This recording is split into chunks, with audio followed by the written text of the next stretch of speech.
Hello, everybody, and welcome back to this episode of Heresy Hammer. And I'm really excited to be inviting both Max and James onto the show, where today, if we just go down one, James, we are going to be talking all about the Sons of Horus. Now, I know these two guys have been preparing long and hard for this over the past week, and they've been doing their research and telling me all sorts of things about how Tabars are worse than other weapons and how Horus Aximand is an absolute dick kicker in comparison to the last episode, because we've just gone through for half an hour just going through bits and pieces. But guys, thanks ever so much for coming onto the show. Kind of when I was kind of thinking about kind of Sons of Horus and getting the Legion deep dive, you guys were the first people I thought of. And Max, you take quite a lot of kind of your lists are always quite dynamic in the way they play, in the sense that like it's usually kind of like an all Justaerin list or all a Reaver list, or there's always some kind of theme, isn't there? So it's really cool to see that. But if we just go down one, and we'll just introduce each of our guests to you guys, because they are excellent hobbyists in their own right. So James, you are a rumham painting, and you have been painting Sons of Horus for some time, right? Like in all the time that I've known you, you've been working on Sons of Horus. They're my boys for sure. So I started in at the sort of tail end of first edition, probably. So I've seen them in all their iterations. And okay. Yeah, the highs and lows. Exactly. And just fell in love with the fluff and the color scheme as well, which is one of the real heroes of the Heresy. The sea green, it's the best color scheme, let's be honest. Yeah, it is. It absolutely slaps, and the way that you paint them as well is absolutely amazing. Although you've started to dabble in some purple Mechanicum now, haven't you? Yeah. I fancied branching out and doing something slightly different. So yes, got about 2.5k of Mechanicum and counting now. Yeah, and you played with those yesterday, did you? Last night, yeah, they got their first sort of real run out at 2k. And how did the game go? They were pretty freaking shooty. They were.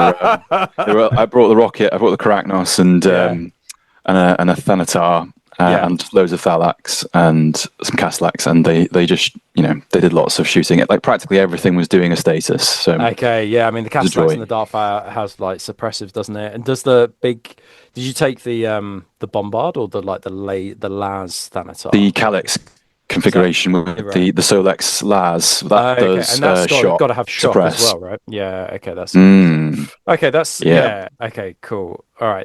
I mean, seeing that army grow and the fact that it's now like 2.5k is pretty impressive. So yeah, make sure that you give him a follow. But we've also got Max on the show as well. Now, me and Max, our first time. Oh, my compressor's going off there. You can see I was using it earlier today. Let me switch it off. Max, the first time we met was actually a no retreat, wasn't it? It was not the last no retreat, but the no retreat beforehand. And you took a Sons of Horus list, black Reaving list, but it was like, and I underestimated it because you took loads of like Reavers in Rhinos. I was like, this is never going to do anything, but actually you were generally quite successful with the list, weren't you? It wasn't too bad a list. I think it was maybe 50-50, but that's better than I get. That's better chances than I gave you, though. It never helps when I'm like constantly inebriated throughout retreat. But win or lose, we're on the booze. Yeah, nice. I like that a lot. So you have been. I absolutely love. Yeah. But you have been doing Sons of Horus for some time and kind of on and off, because I had a peek at your profile and you do other hobby. I did notice some Middle Earth stuff on there as well. But more recently you've been doing Space Wolves and Iron Hands. Are these just one-off pieces, or are these like potential armies that you're going to be doing? No, I'd like to branch out and do a loyalist force, and Iron Hands and Space Wolves were kind of piquing me interest, but I'm same as James, like through and through Sons of Horus. I mean, I was the only one of us who dared to shave my head and be a true Son of Horus tonight. I thought we all agreed to do that and lose his hair slowly over 5 years. Yeah. Turns out I'm the only one committed. I know. True son. Yeah. But yeah, I'll always collect Sons of Horus, whereas for the Iron Hands and Space Wolves, the idea is to do like a 3k army, and I've applied for no retreat with those two pieces on the right, and if one of those gets selected, then it's just going to be a 3k one and done. Yeah, and whilst I done. still add to the Sons of Horus. Yeah, yeah. Okay, so Sons of Horus kind of runs through you like a stick of rock, and like the last major list that I saw you do was like a all Justaerin list. Have you still got that kind of list, or is that army being sold now, or have you still got that army? No, that's so I basically the first no retreat was the Black Reaving list with the ones front and center, the Reavers front and center, and that was quite a dark scheme using. It was one. It's funny, it came up today. It was copied from Raptor Imperialis. Amazing Raptor Imperialis, and it was quite dark, and I didn't take enough time on the metallics, and basically Anfarius Baz gave me some absolutely incredible feedback, and I did an entirely new 3K force for the next no retreat, which was I think 38 Justaerin and 30 That's a commendable effort. That's amazing. They were in it to win it. That's crazy. How successful was that list, or was it like did some games go in your favor and others just didn't? Yeah, it's super swingy. It's either you are going to absolutely curb stomp somebody, or you. The limiting factor is a deep struck all of the Justaerin together. Yeah. So the first turn is basically, can you weather the storm with 30 TAC Marines and Rhinos? And then the next turn is, can you roll to actually get them on the table with the Master of Signals? Yeah. But then once they're on, because of the limitation with deep strike range, you have to put all of your army basically in I think it's a 12-inch bubble. Yeah, the same spot, isn't it? Yeah. So if somebody deploys like quite backline wide, across the back line, you were coming down and basically absolutely munching one half of their army. And then usually they could move off and collect a couple of objectives. But I think I won more than I lost with that list. That's interesting. Took it to Leeds GT afterwards, and it did really well at Leeds GT. That's interesting. Absolutely stomped people at Leeds GT, and stomped some pretty nasty lists as well, like nice. an Iron Hands Brethren of Iron list that with dreads how they were, and with a lot of Mechanicum allies, it really did well against them. I suppose, a list like that is anti-meta, but a list like that no longer exists in the format that we understand it, with one deep strike per turn. So we'll just have a look at our next slide, and what we're going to do is as I say, our Sons of Horus deep dive with our two Sons of Horus experts. And I know a little bit about Sons of Horus, but I think that I'm not quite up to date with the changes as much as these guys are, and certainly haven't been researching it frantically over the past week. So Sons of Horus are really interesting. If you're unfamiliar with the Legion, I don't know how you would be, because they are literally like the most important people in the first round of the Horus Heresy novels. But essentially they were the Lunar Wolves when Horus became Warmaster, and after I think the kind of like the battle with the Interrex, and kind of like where it all kicked off with the Interrex, he made the decision to make them the Sons of Horus. And I think that may have been, I remember the book vaguely saying that it was actually a suggestion from the Emperor, or maybe from Maloghurst. Somebody suggested that actually it was appropriate that the 16th Legion, as the most important, the most important of the legions, being the Warmaster's Legion, take on the mantle of the Sons of Horus, and then they change their armor plate as well. The whole premise and the whole idea is that the kind of warfare that the Sons of Horus kind of focus on is one of kind of savage assaults, and also kind of spear tip assaults as well. That is a big factor, not only in kind of like the Black Books, the lore, but also the Horus Heresy novels. Like the whole idea is that the Justaerin, whatever company that is fighting, that they would tend to go for the leader, cut the head off the snake, and then from there mop up afterwards as well. And that is definitely, Horus is kind of famed for that kind of action. We will get into later on whether, and perhaps in our final thoughts, whether we think that the Legion plays into kind of like the fluff and the lore.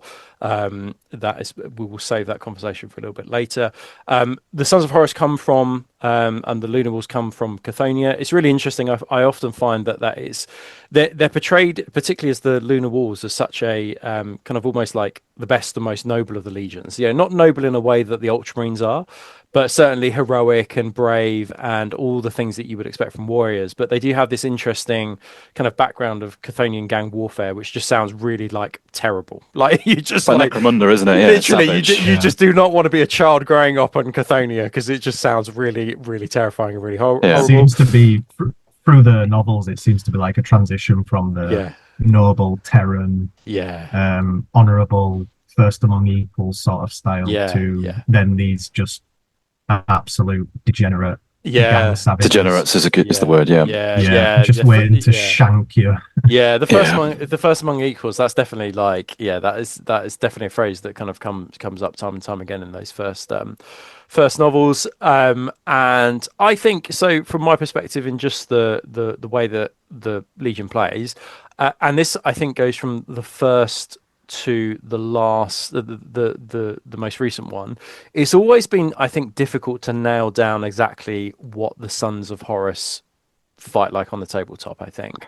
And a really good quote, I think if listeners or if you guys have read Saturnine, is where Loken is fighting under Saturnine, and I think he's fighting with Gadon or something like that, the demon where they put his mate's soul into him. And they are describing how he fights, like this demon, like Terminator massive brute. He's as savage as a space wolf, he's as cunning as a alpha legionary, and it kind of goes through each of the legions about how this guy's fighting. But basically it's just like, but he's not a lunar wolf, and that's why ultimately Loken wins that duel. And I think that being able to translate that, I think, has always been difficult, particularly in the first and the second editions. First edition kind of got a revamp with like death dealers, and I think that was much needed, and they were much in a healthier place. And then in second edition, they got you guys just reminded me, it was a -1 strength in close combat in the first round of close combat, -1 strength to the opponent, and I think that was an interesting one, and I think it's always been difficult just to articulate that, I think, from that perspective. But James, you've played them like in second edition. What is your thoughts about where they were at in terms of rules in the previous edition? So it's interesting, like through all the 3 editions, the sort of key skills are something to do with death dealers and something to do with merciless. I think the word merciless fighters, whatever you want to call it. So those have always persisted. I think in first edition, it was more about death dealers being the short range shooting. They pivoted towards the combat side of things in second edition. So having that -1 was good. It wasn't one of the best ones, I think. I think sometimes you go games and you wouldn't see it very much. Other times, your like elite units with 2 wounds were not getting doubled out on a key fight, and it would absolutely turn the battle. And obviously now we've almost pivoted back around to death dealers again as being sort of the main focus and being a short-range shooting army. Yeah, that's true. We'll come to the Legion trait in a second, but Max, from your perspective, like, did you play Sons of Horus in first edition, or did you come to them in second edition? We came into it in second edition. I mean, so how do you feel they played? Like, just as a Legion in the last edition. In second edition, I thought that rule, the Merciless fighters, came up more for me because as a new player for Sons of Horus, I built my army around units that could utilize that rule. I went for Black Reaving straight off the bat, which was a really flavorful rite of war. Hyper aggressive rite of war, wasn't it? Yeah. Oh, it was awesome. Absolutely loved it. And by the end of the edition, found that what had started as something, the rage 2 for declaring a charge on multiple units, or from multiple units, was really difficult at the start to get your head around in terms of actually setting it up so that you could get that two attacks extra. But once you could, and maybe once you'd got your head around it and played into that style, it became really good. They were definitely hurt by expensive Legion specific units, and there was really nothing left of that, because I was aware of the Death Dealers rule from first edition, but I don't think there was really any of that left because no, it wasn't at all. The advanced reaction just was. It was a big nothing. I mean, it would. No. Yeah, it would dog shit. Yeah. You were never using that over just normal return fire, really. Yeah, they weren't. Yeah, they weren't in a. They definitely weren't the most competitive of legions. And guys, if you're unfamiliar with, if you're listening to this and thinking, what are they talking about? These rites of war? What is black reaving? So, in the previous edition, legions basically were able to build armies in certain ways around restrictions, limitations, but also benefits as well. One of the, or a couple of the bonuses were for the previous black reaving. I think it had to have a master of signals in. That was one of the things that you had to have. Justaerin gained deep strike, so any Justaerin in the army gained deep strike. And then Reavers that went into assault where a unit had already been assaulted gained rage 2, I think it was. That was any unit. Wide. Oh right, it was army wide. Oh wow, okay. The Reavers got line, I think, was the buff they got. Cool, including the aggressors as well, which was pretty cool.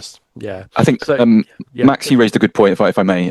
Go for it. You were saying that you enjoyed like sort of leaning into the Legion rule and building like your army around it and figuring out which units synergized well. And I think it's something to be said about Sons of Horus throughout the 3 editions as well. You can, compared to like other Legion rules, which are a bit more sort of passive and apply to everything, you sort of need to search a little bit and try and figure out how you can maximize what types of units are going to benefit from their rules the most. Yeah. I think that's good. Unfortunately, I think I'm generally tend on the side of meta playing. So I think Sons of Horus was never really.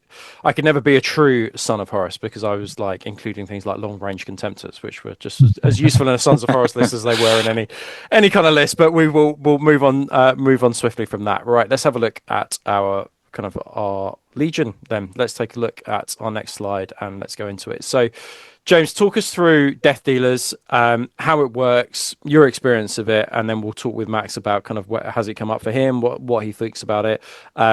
Pardo, when I first spoke to him about this one, he was like, "It's fucking brilliant. Like this is great. Like a 10-man squad of Justaerin, pumping out 40 shots. You know, he was all over it." But James, talk us through their Legion Tactica and what's your thoughts on it? Yeah, so Death Dealers, the Legion Tactica, it means that any volley fire attack that Sons of Horus models do are done at full ballistic skill, not at snapshots. So that applies to everybody else. Snapshots these days on a 5+ for most Marines. Yeah. And you do volley fire at several different points, mainly in and around combat. So you do it going into combat under some circumstances and also if your opponents run away. Yeah. Okay, that's interesting. So, so just a couple of things to pick out there. So the first one is if you've got some kind of firestorm, you're going to be able to, and you've got a weapon that can volley fire. You are going to be firing that at full BS, and then on top of that, you don't actually have to get involved in combat, which is a little bit naughty. So I'm thinking Outriders might be pretty naughty in that situation, but I guess it depends on. Does Firestorm unlock any kind of any weapon can shoot? Is that yeah? So Firestorm, the difference between Death Dealers and Firestorm is that Firestorm is slightly better. It has that benefit, but it allows you to cancel the charge. Okay. So actually, it wouldn't matter. Actually, the comparison is not. It wouldn't lead into that. They're just basically, if it's Firestorm, you basically feel like a Sons of Horus. Yeah. Right? It feels like almost a little bit of a waste to take them. But I do have interesting. Okay. I do have an idea about a Moritat because the latter part of the Firestorm rule where you can cancel the charge that is conveyed to the squad. Right. So you could make Sons of Horus a bit better with it. Okay. Oh, that's interesting. Oh, that is actually really, really interesting. Okay, I hadn't realised that. Top tip. That's a first sneaky little tip there. That's nice. And then in terms, but this will come in handy if you've got things like implacable advance, right? So if you're a Terminator, absolutely, bolters, like this is where it's really going to come to its own. Pistols, things with assault, like all those weapons. You basically want to lean, as Max was saying, you want to lean into the Legion and lean into those weapons, right? Assault, pistols, and implacable advance. Those are the trifecta. Yes. So I think I think all pistols are assault. I think that's the thing the deal, isn't it? Yeah. So I think pistols. Aside from that, the assault weapons, they're few and far between. You get things like Volkite chargers, shotguns. There's not that many. There's things like particle shredders, but then again, they often appear on implacable advanced type models anyway. Yeah. But then again, you said you've then got like the sort of second tier, which then you then look at, okay, well, these models have implacable advance. What can they take? Yeah. And they can take anything but heavy or ordnance. Yeah. So you've then got a new range of things to play with and be able to volley fire with.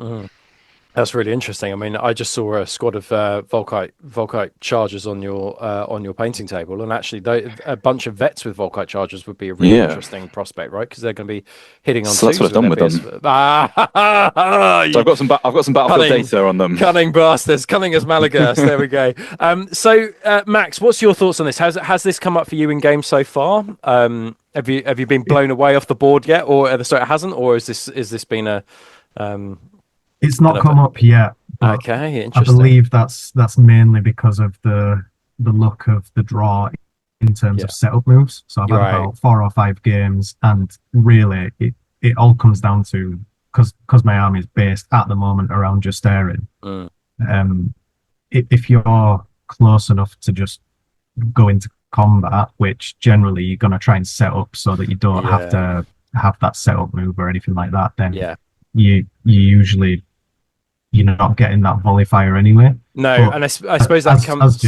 Yeah, I mean that comes to the next point, and we'll get to this a little bit later, which is that do you even need to volley fire with units such as Justaerin, right? I mean that's the other thing. I mean if you don't have the chance to volley fire, if you've got a unit that you're charging with like Justaerin, perhaps you don't need to exactly, and that's why I'm a little bit on the fence with Death Dealers, whether it's something that I would necessarily build and lean into to build an army around, or whether it's one of those things where I may take the odd unit thinking, such as a veteran squad with Volkite, or I think just seen some rules for the Saturnine command squad, which makes the plasma, I can't remember what they call it, particle shredders. It makes them a little bit more interesting. But it's not something where I'd say I will try and put as many assault weapons into my army as possible. It's more if I've got a unit and I can get an assault weapon in there, then it's a bonus.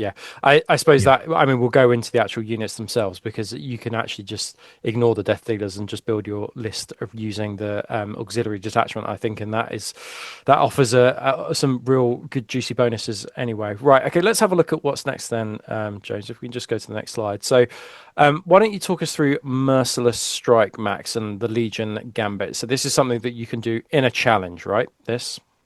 So first round of the challenge, the character gains the Phage T rule, which basically is -1 toughness, and that, I believe, if I've read it correctly, that now works throughout the game.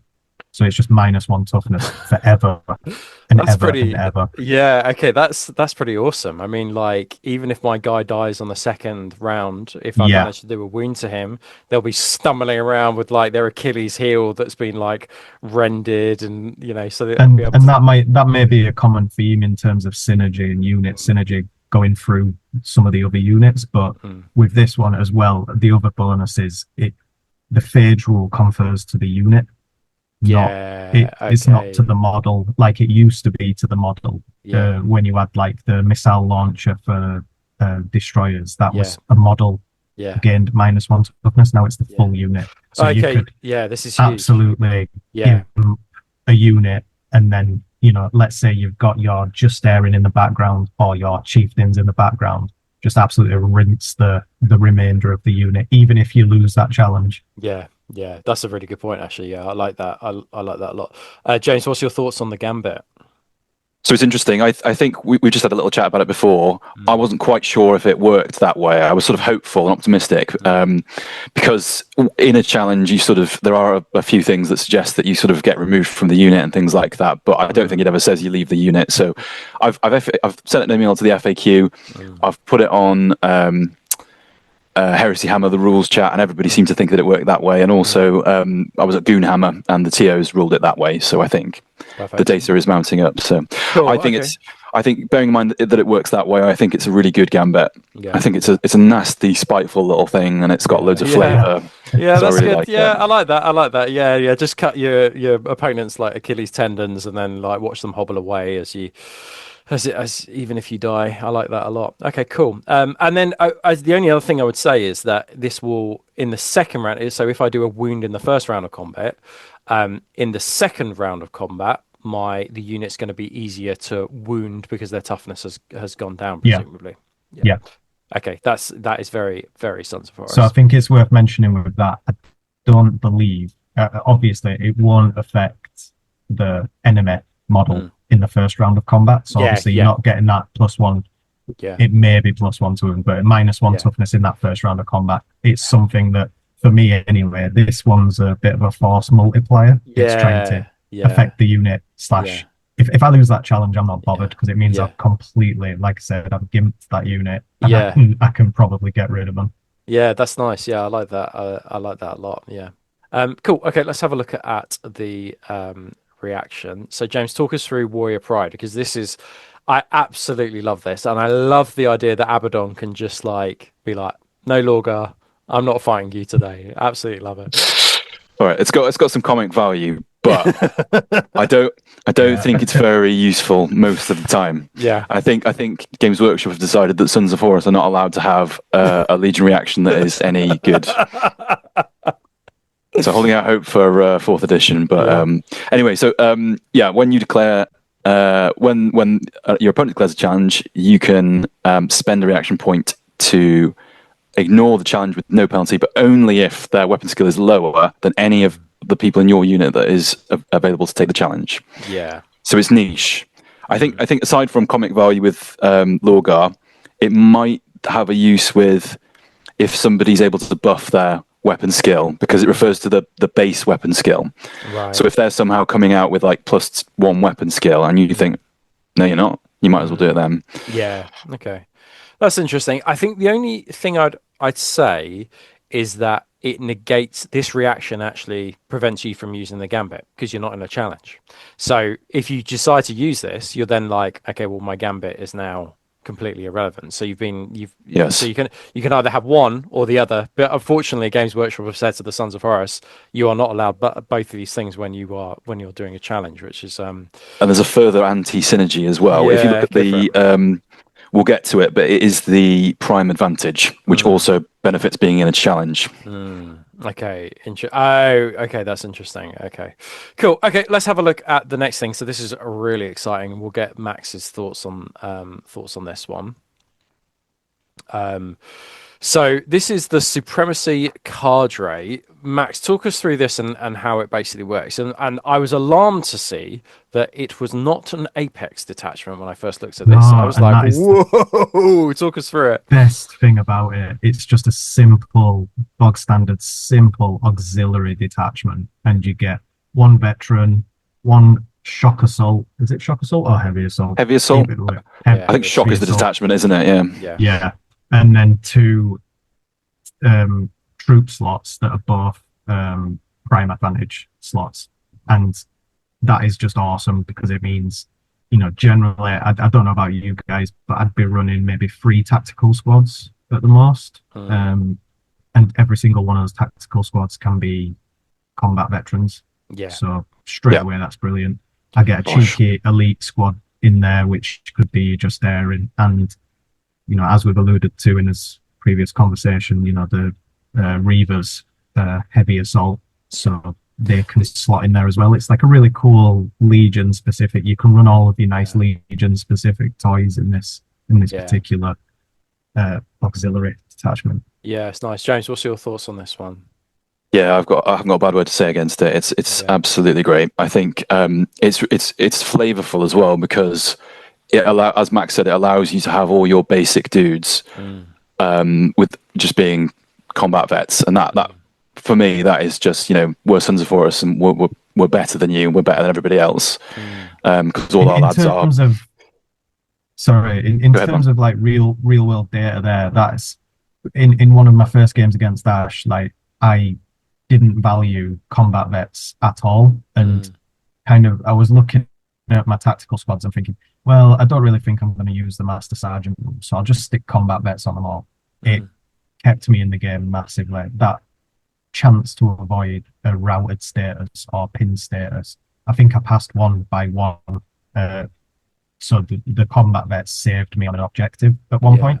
Yeah. And just anything you can do to keep those TAC Marines alive, that line on the objective is just super, super valuable. And again, like James said, it leans into the Sons of Horus being those first among equals. Yeah. You know, these tactical Marines are like the tits. Yeah, right. Like, they are literally combat veterans. I think that's pretty good. I think we will cover this and we'll circle back to this in particular when we have a look at the Reavers and Justaerin, where they sit within the force organization chart, because you'll soon discover that actually this is perfect to take a squad of Justaerin and a squad of Reavers. But also, I think it's great for the combat vet discussion. I think there's not going to be that many. I think, to be honest, people are always going to opt for combat vets over, say, like Master Sergeant, or the Sons of Horus specific prime advantage, which is martial supremacy, which basically makes your it means that the base gain one model, I think, in the unit gains the champion subtype, and then the duelist has one subtype as well. But I think you're probably going to take combat vets, really, for the reasons that Max has said. What it does do, though, it does allow you to open up at one logistical advantage from this as well. So that, I think, personally gives you a bit of flexibility, which means that you can take a tank, you can take a dreadnought, you can take a recon squad or something, something along those lines, and actually from just this one detachment, it offers a lot of flexibility. So this is just on the really nice. On the martial supremacy rule. Yeah, that is actually only applicable to an elites. Oh, interesting. Oh, sorry, I do apologize. Which is rare. Prime elites is super rare. Really, I think what they've done there is they've tried to make it, because it's not limited to a sergeant, and Justaerin don't have sergeants. Yeah, it basically allows you to make one of your Justaerin centurion. Yeah. Got it. Bingo. That is the use case. Absolutely. Yeah, that's what I was led to. Yeah. Okay. Cool. Delete. So I do. Forgive me for that one. Okay. Let's have a look at some of their war gear options then. So we've got the Legion Armory here. So James, I know you've got a lot to say about this. So why don't you run us through Bane Strike Bolters, Combi Bolters, the Axes, and the Taybars? Because just generally run us through some of the benefits of these weapons, but also I know you want to make some comparisons with power weapons in particular. Yeah, for sure. So the Bane Strike Bolters, I think, are good. They are, compared to a normal bolter, that they certainly benefit from the firepower going up to 2, like normal bolters. Their lower range, 18. They are same strength, but they have AP4. Same damage as a normal bolter, but they are breaching 6 up, which is pretty tasty. The combi bolter is much like the regular combi bolter, has 4 shots, which again is pretty damn good when you're fishing for those 6s to get the breaching. Yeah, I think the worth stating is the availability here. So it's not massively available to everyone you would like it to be. So I think it's basically limited to characters. Yeah. So depending on if they've got a bolter or a combi bolter, they'll upgrade that to the respective equivalent. Yeah. And then it's Seekers, who absolutely do not want to give up their Kraken bolters for Bane Strike bolters. Yeah. And then it's Veterans, who pay 5 points for them, which I probably would bother with if it weren't for the fact that Bane Strike bolters are not assault and vets are not implacable advance, so they can't qualify with them. This is literally what I was just about to say, which was that as you were talking there, I was going, "Oh, these sound interesting." However, it would probably just be better to go with Volkite Chargers on vets, wouldn't it? Because exactly as you say, they're 2 points a model. They are assault and they're hitting on 2s. Now, of course, Bane Strike bolters are hitting on 2s, but they're not an assault weapon, so you can't make use of your Legion rule during it. So these feel like something that should just remain on Justaerin. And you guys were talking me through, and I was like, "Oh, you can take combi bolters and terminators, right?" And you were like, "No. Terminators are unable to take them. It's just Justaerin just have them kind of like." And so like things like command squads, Terminator command squads, they cannot take Bane Strike combi bots. Is that right? Not to my knowledge. Crazy, absolute madness. Which is such a unit that you'd expect them to be like tooled up with the elite war gear and shells of the Legion. But okay, cool. I think for me, I think if you're just a veteran, I think probably just stick with either normal bolters or go with the Volkite Chargers, Seekers, exactly as you say. Why bother losing your 30-inch range firepower to Kraken bolters, right? There's literally when you've got breaching 4 up. Yeah, they lost a pip of strength as well, which was a bit of a pain. Yeah, that's a good point. Yeah, yes, they used to be strength 5, which just made them so good. You know, when you did drop those Justaerin down, when you did drop a unit of veterans out, just being able to just be wounded on freeze again. It'll come up in the Justaerin conversation, but that drop of ballistic skill to ballistic skill 4, so you're not hitting as easily, you're not wounding as easily, and suddenly they kind of feel they're good. I don't mind them at all. It's just, again, you're not leaning into them anymore. It used to be really good to know you could drop a unit and have quite a good advantage in terms of that strength. Yeah, that's a good point. Okay, cool. Talk us through the Kasaran power weapons then.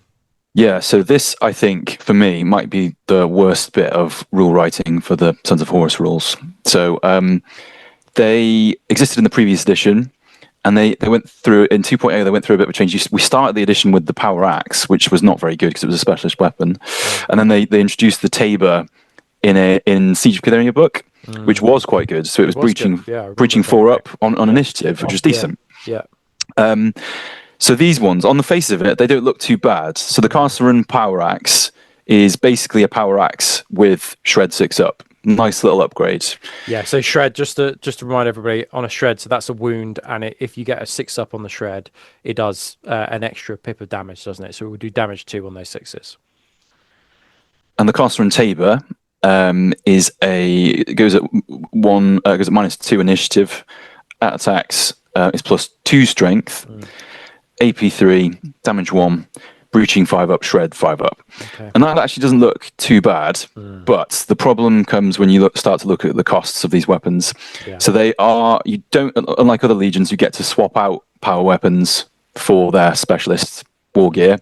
You have to pay a premium on top. So the Kasaran Power Axe, the basic one, you have to pay 5 points on top of a power weapon. So for basic dudes, they're paying 15 points for one of these, which is as much as a Thunderhammer is. Yeah, it ain't no Thunderhammer. No way is it. Yeah, a Thunderhammer. And it gets worse as well. So the Kasaran Tabor, you have to pay plus 10 points. So that is 20 points for a little sergeant who wants to use one of them, and that's 5 points more expensive. A little sergeant with his one attack and a 20-point weapon upgrade. Yeah, so it's objectively worse than a Thunderhammer because it's similar in a way until you get to that AP and damage bit because you're fishing on 5s for them. So I think personally that these are terrible. Having said that, I did try the Kasaran Power Axes on Justaerin, and perhaps we'll pick that conversation up whenever we get to them. Okay, cool. Yeah, it's an interesting comparison, that one. As I was putting the spoilers into my list, I was a bit perplexed why I was paying an extra 5 points on a power weapon for a Kasaran Power Axe, because I was just like, well, I might as well just take the power maul. Like, what's the point? However, unfortunately, they do look amazing. That's the thing. The upgrades do look absolutely awesome. But just run them as normal power weapons, I think, because these are very, very pricey for what they do. Make Kasaran power weapons great again. Cool. Let's have a look at what comes next. So a couple of things here. So why don't you talk us through, because I just completely made up some stuff there about martial supremacy. So Max, talk us through martial supremacy, actually how it works, and this Justaerin chat as well. Like, why should I be putting martial supremacy on my Justaerin? And then also talk to us about the Jukurian Lanius, because that's quite good, because I can shoot my own guys and get them back in the fight, which is quite exciting. So talk us through these two things. So the Legion Prime Advantage, which is martial supremacy, is only available to an elite slot, as we discussed earlier, and one model in the unit gains the champion subtype and duelist edge. So the only elite unit you're really going to be very keen to use that on is going to be Justaerin with base attacks for, weapon skill 5, can take pretty much any weapon that you want to lay your hands on. So, that duelist edge, obviously, I'm fairly certain it's the same as the last edition where it's only applicable in challenges. Yes, that's right. But it means that you've got a Justaerin who, let's say you've got him with a Thunderhammer, is striking at 1 initiative higher. Yeah, okay. Yeah, that's a good point. In that challenge. And it's more of a fluffy, I think it's more of a fluffy thing because you can maybe spend that little bit extra time modeling up, your Justaerin champion, your Falcus Kebra or Kebre model. And it just gives that, it's just an extra little nasty surprise for somebody who wants to declare a challenge. Yeah, that's really interesting, that one, isn't it? Yeah. Cool. Okay, talk us through the Lanius then. What does that what is that? Yeah, so the Lanius it's a Decurion, which obviously is available in the standard levers, but it's available to Predator, Kratos, Sakaran, and Sakaran Punishers, 25 or 30 points. It gains the Bane Strike Bolt Cannon, which is pretty cool. Firepower 4, Strength 6, AP 4, Damage 2, Breach and 6+. So it's basically a Bane Strike Heavy Bolter, which is pretty cool. But the main thing and the main reason people are going to be taking these will be the Brutal Enforcement, which is basically you can shoot a friendly unit within 12 with the routed status, and after the shooting's resolved, the units it just removes the routed status. So you can get your boys back in the fight with a couple of friendly shots over their heads. That's so good. Just a little reminder. Yeah. You might kill 3 TAC Marines at the same time, but especially with damage 2. Yeah, it's got damage 2. Yeah, it's pretty. It's a bit like an autocannon, like a Reaper autocannon, almost with more shots. Just don't want to be using it on Fell 3 Justaerin to the to one of these. This is this is pretty free. I mean, I do like it. It's a great little kind of alternative to a Nuncio box. It's interesting that it happens on the after the shooting is resolved. So there is a chance here, if they're somehow on an objective or near an objective or contesting objective, they wouldn't necessarily be contesting it, and then these guys shoot at them, and then at the end of the phase they could potentially be kind of getting an objective. So I think, this is. I'm really not sure if that's the right the window when it works. I think the window. Oh, works does it come later? Does it? No, I think the window is the start of the movement phase. I think. So it's actually it's an interesting window because you get a chance to, if you've got nuncios, you get a chance to use them. Yeah. Once your nuncio has failed, it's at that point at the start of the movement phase you get to have a go. Okay. It's interesting from that point of view, but it's also it's a slight limiter, I guess, because the range of the ability is 12 inches, and you don't move beforehand, so you've got to position your tank appropriately, perhaps just like within the sort of axis between an objective and your deployment zone. So that's interesting. So actually, really, this is designed for those people who are just about to flee off the board, and you've got your tank in the back line. It's like, get back in the fight, motherfuckers. So it's like just an extra chance on top of that nuncio, right? It's like one last chance before they which for 25 or 30 points it's not so bad. And on top of that, the model's sick. And it's so cool. It's really Bane Strike Bolt Cannon's pretty cool. I think that's pretty decent. I'd take a Bane Strike Bolt Cannon. That's usually going to be, I think a heavy bolter, a pintle mounted heavy bolter is usually 10 points. I'd pay 15-20 for a Bane Strike bolter, I think. And then just to say that they can shoot their own guys, but also they can just shoot in their shooting phase with this gun as well. It's like it's just for sure. It's basically a leadership buff, but it just might kill some guys along the way. Okay, and obviously a defensive weapon, so that's good. Okay, it's not. I mean, the 24-inch range and D2 is nothing to be sniffed at in this edition. It is actually pretty good.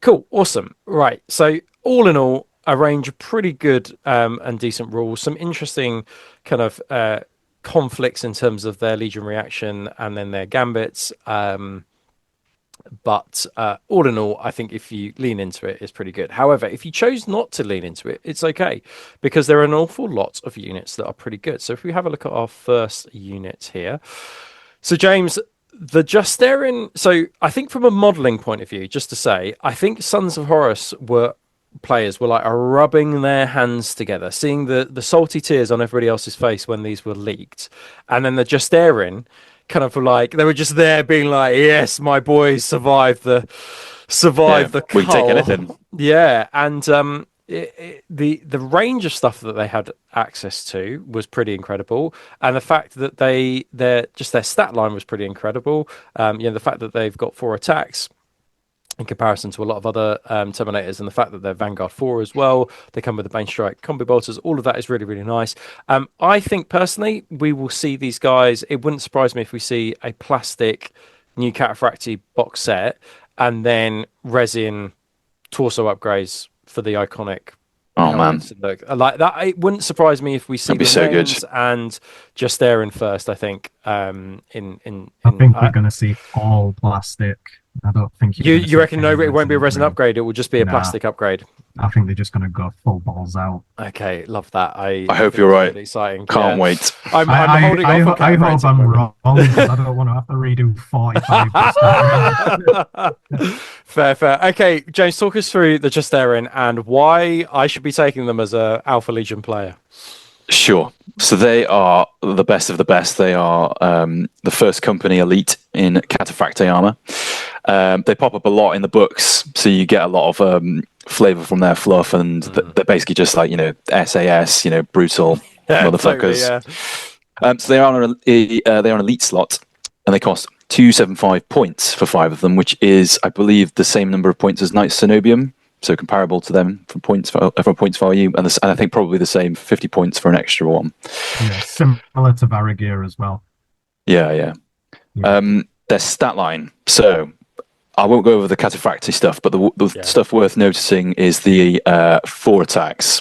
There's not that many units that are just squad members that have 4 attacks. That is pretty nifty. Leadership 10 is very strong.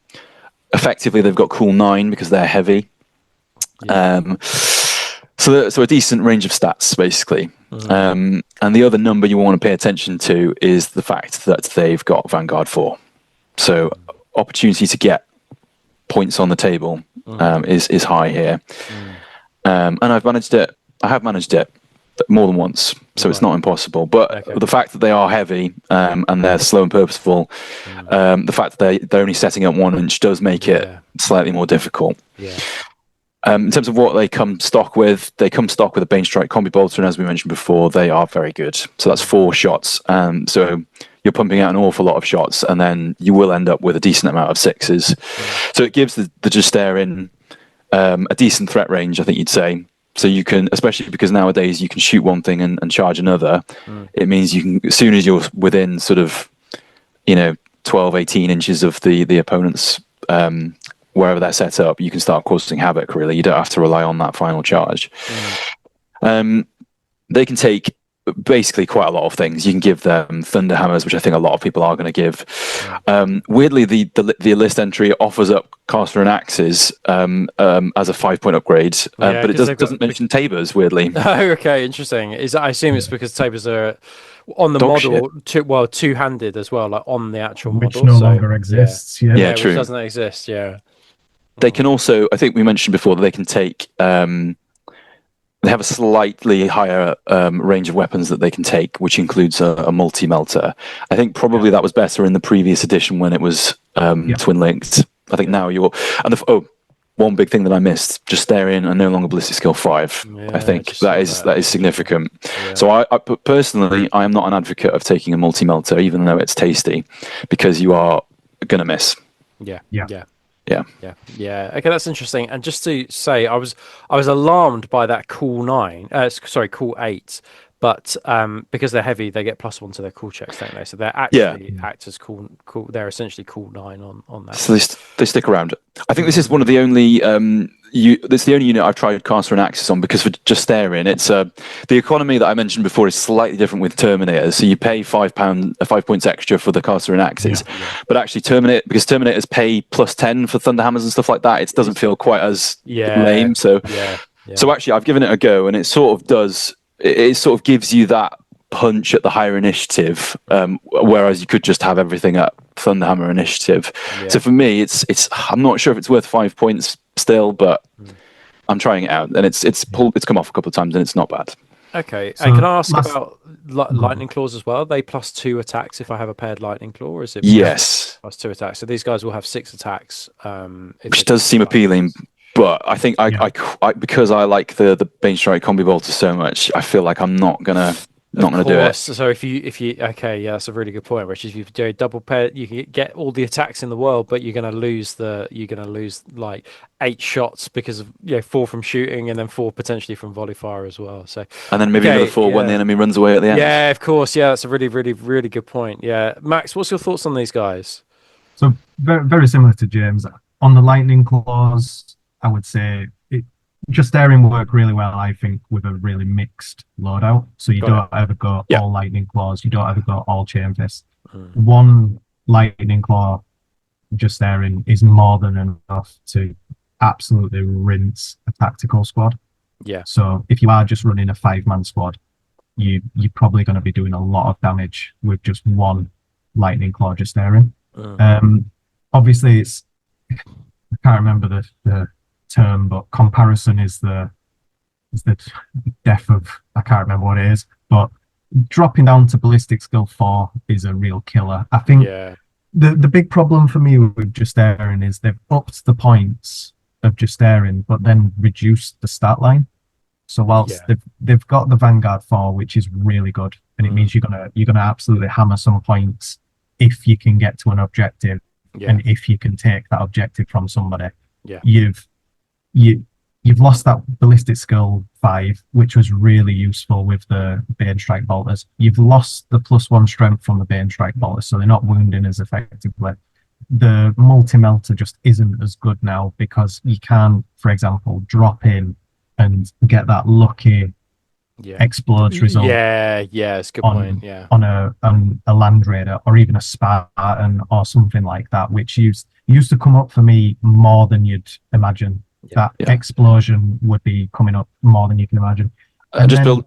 Sorry, go on. I've just building on what you're saying. I think as well, the points cost has gone up, and actually they used to start with the caster and axe, and they just start with a normal power weapon now. Right. Yeah. And in comparison to other units like Knights Cenobium, who start with their ultra dick kicking weapon or whatever it is. Yeah. So we do have to invest more to buy your Thunderhammers, etc. So it's a bit of a point sink.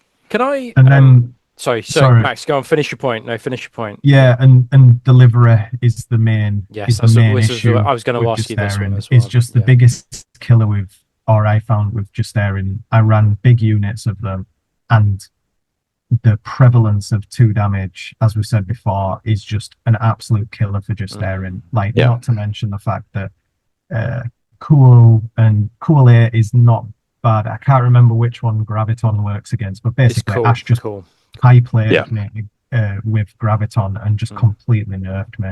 Right. I could do barely anything with my Justaerin, and not only that, because it was a Graviton Predator, it goes up to damage 2 and strength 6. Yeah, so, it's breaching, isn't it? Breaching 6 up on those. Yeah, and I was rolling 1s. I was rolling 1s, and he was rolling 6s. So I was losing a lot of models to just 100-point Predator shot, 120-point Predator shot. So I feel for you, man. You have to. Marr goes out. A Land Raider or a Spartan. And agreed. That's plus 400 points or plus 275. Yeah, it's interesting. It's an expensive unit. So there's just two things I want to pick out on there, because what you guys have said has also been my experience of running Justaerin. So the first one, and I think this is the same with all Cataphracti, is just the 1 inch setup move is quite harsh, especially on a Vanguard 4 unit that you want to be getting to an objective and like smashing an opponent off of it. It is quite savage. So just try and make sure you get as close as possible, and part of that, as Max says, is about the delivery, the delivery mechanism. And if it means that you're sacrificing your volley shots to be able to guarantee getting in, I think that is important.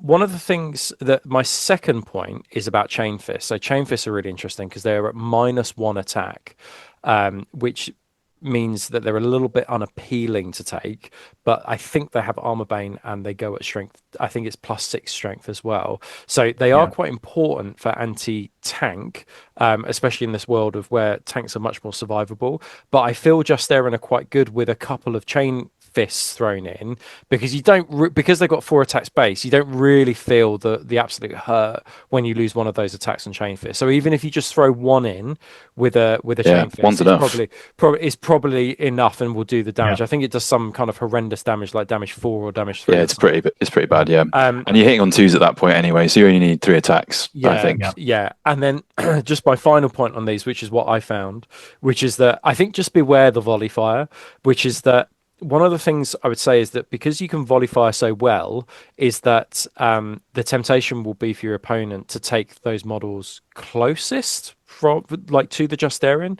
in order to make that charge a little bit longer for you. So it's all very well that you can volley fire at full BS if you've got implacable advance. That's great, but just bear in mind if you are even like.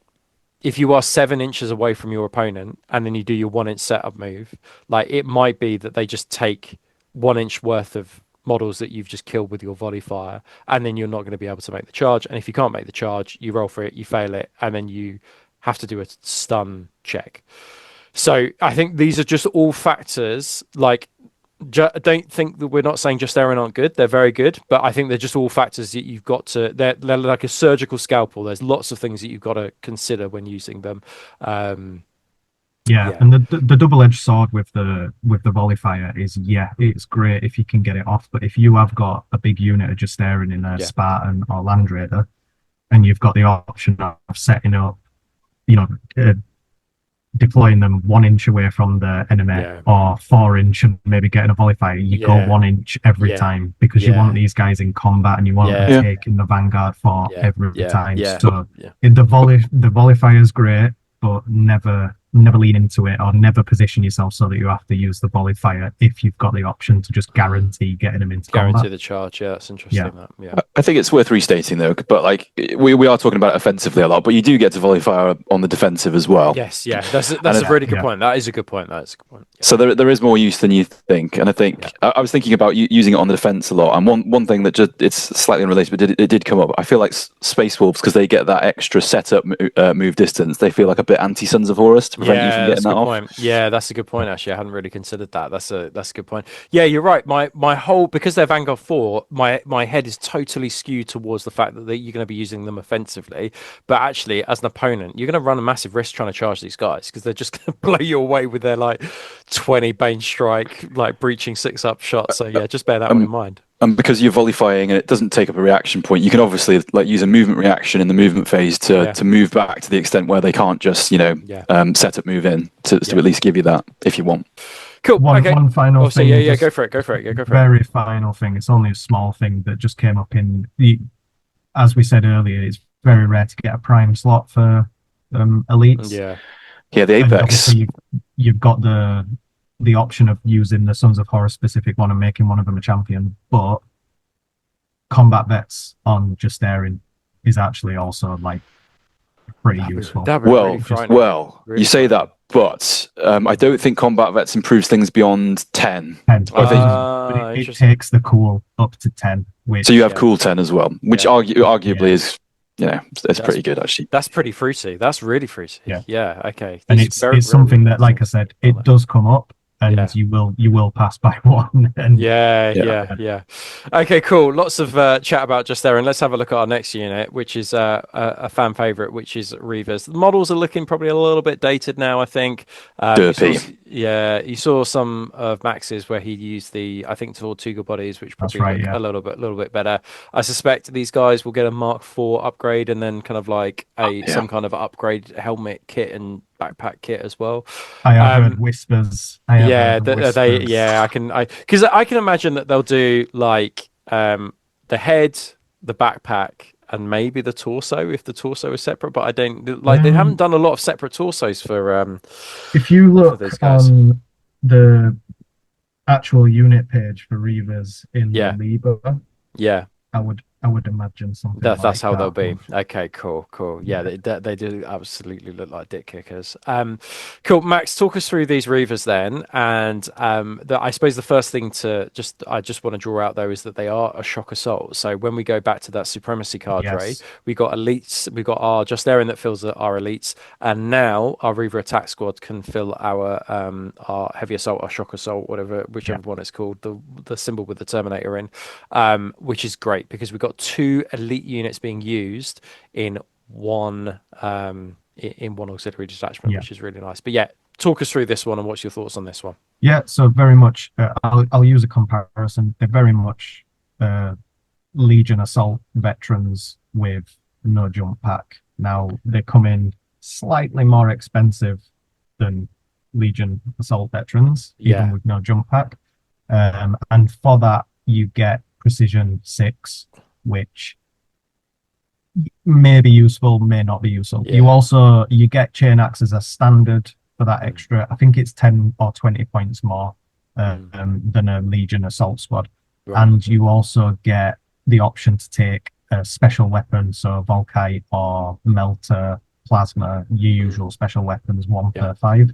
So I do like Reavers, but again, comparisons kind of hurt them a little bit for me, because if we are comparing them to a Legion assault squad, I think I would be tempted to take the movement 14 with the jump pack and lose the precision 6. Now, that being said, not so much this edition because I've not run Reavers yet, but last edition, precision used to come up way more than I thought it would ever come up. And particularly in combat, when you're going through the initiative steps, if you've got some higher initiative weapons, getting those precision strikes, that can really change the combat.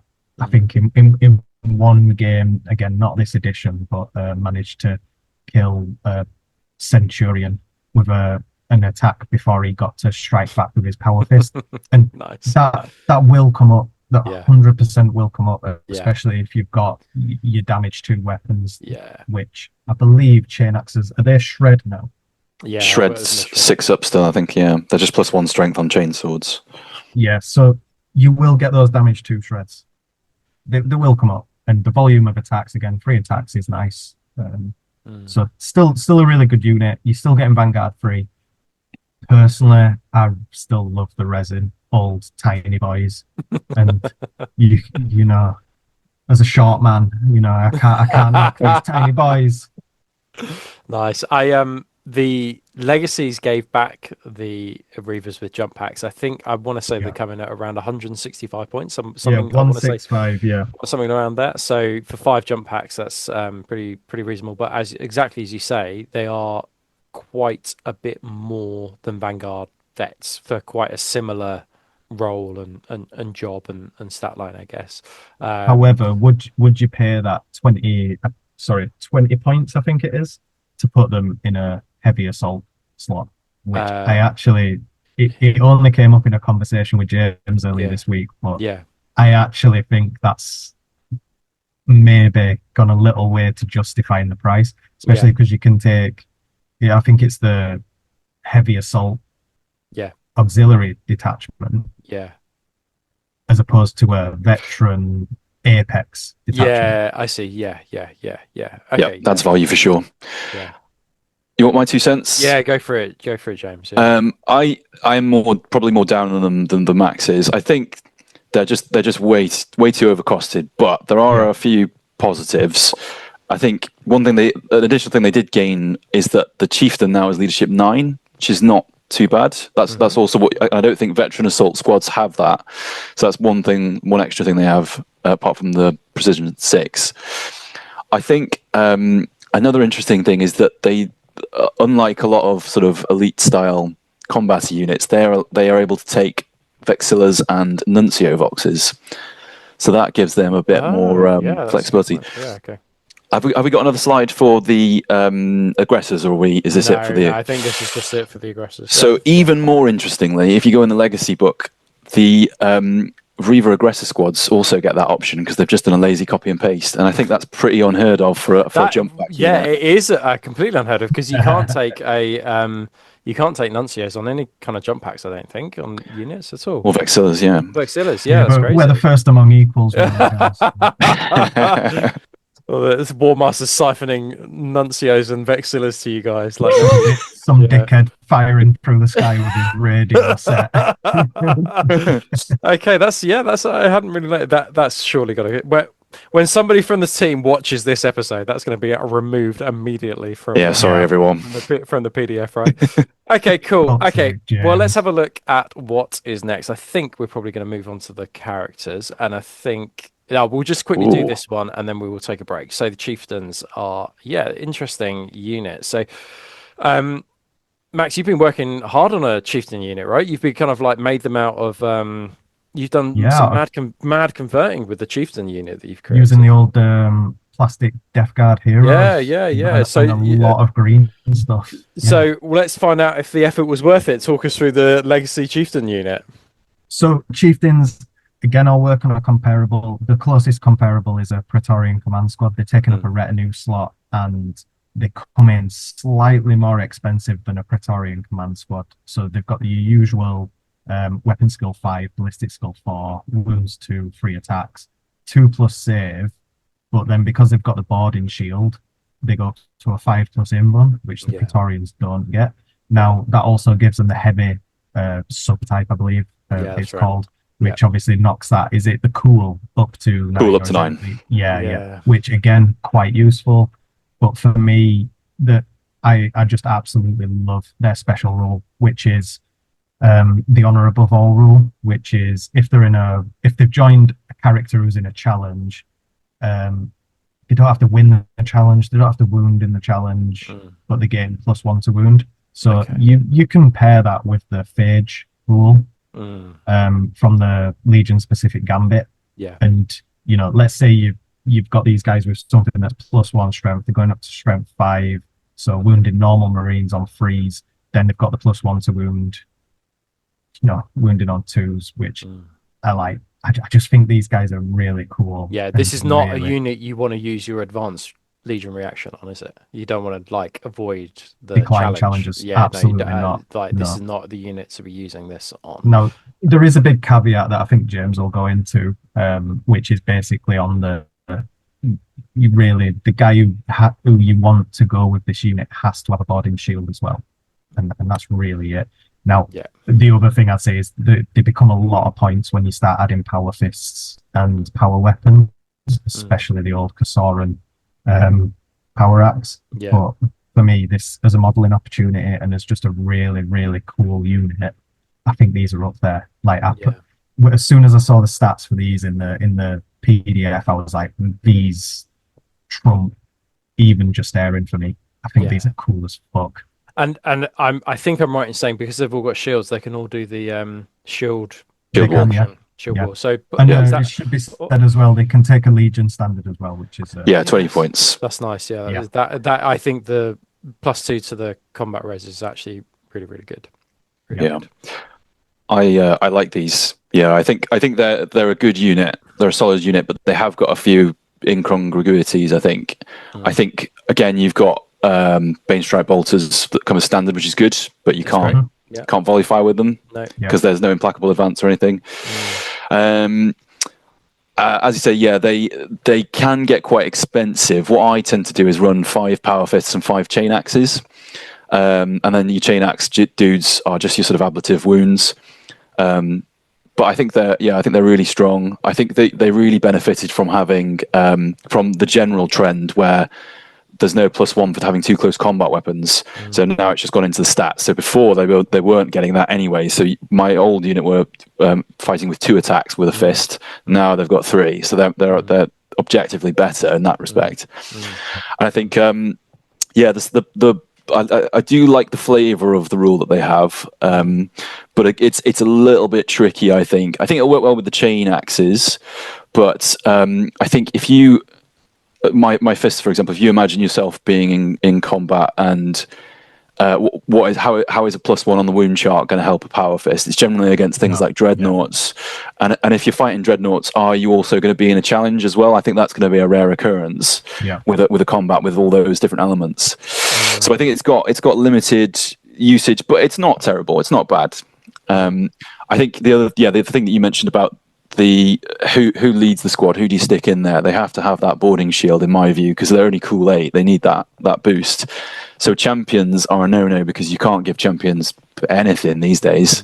No. So I think I had a little look actually, and it's limited, I think, to Centurions, Praetors, and Forge Lords. Actually, I was literally just gonna say, if it were me, I'd probably run them with a Centurion, and I'd put a Vexilla on the Centurion, and then that way you're just guaranteed to get +3 to the combat res every time, no matter what happens. And I think you're right to make the comparison with the Praetorian squad, because they've got the 2-up save and they're in power armor.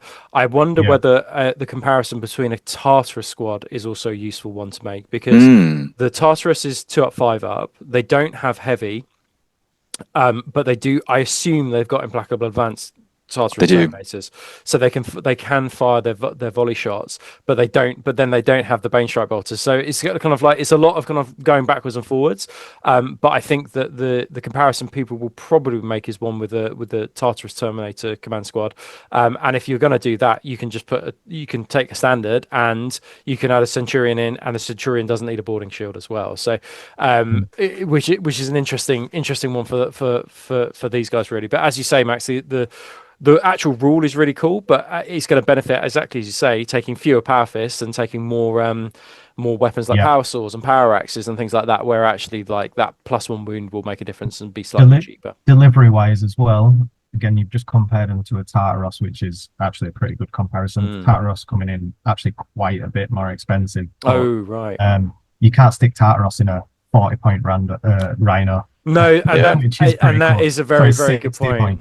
Yeah, that's a good point. Yeah, that is a good point. Yeah, so I think this is the thing I find about the game at the moment, which is like I kind of go, oh, these are good, but they've got this thing, and if you compare it to this, I find myself doing a lot of that comparison with lots of things in this game. Okay, cool. Well, let's have a look at our characters now, and actually, just before we go to our characters, let's take a quick break, and we shall come back after the break. It's time to upgrade your battlefield with Sacrus Mundus terrain.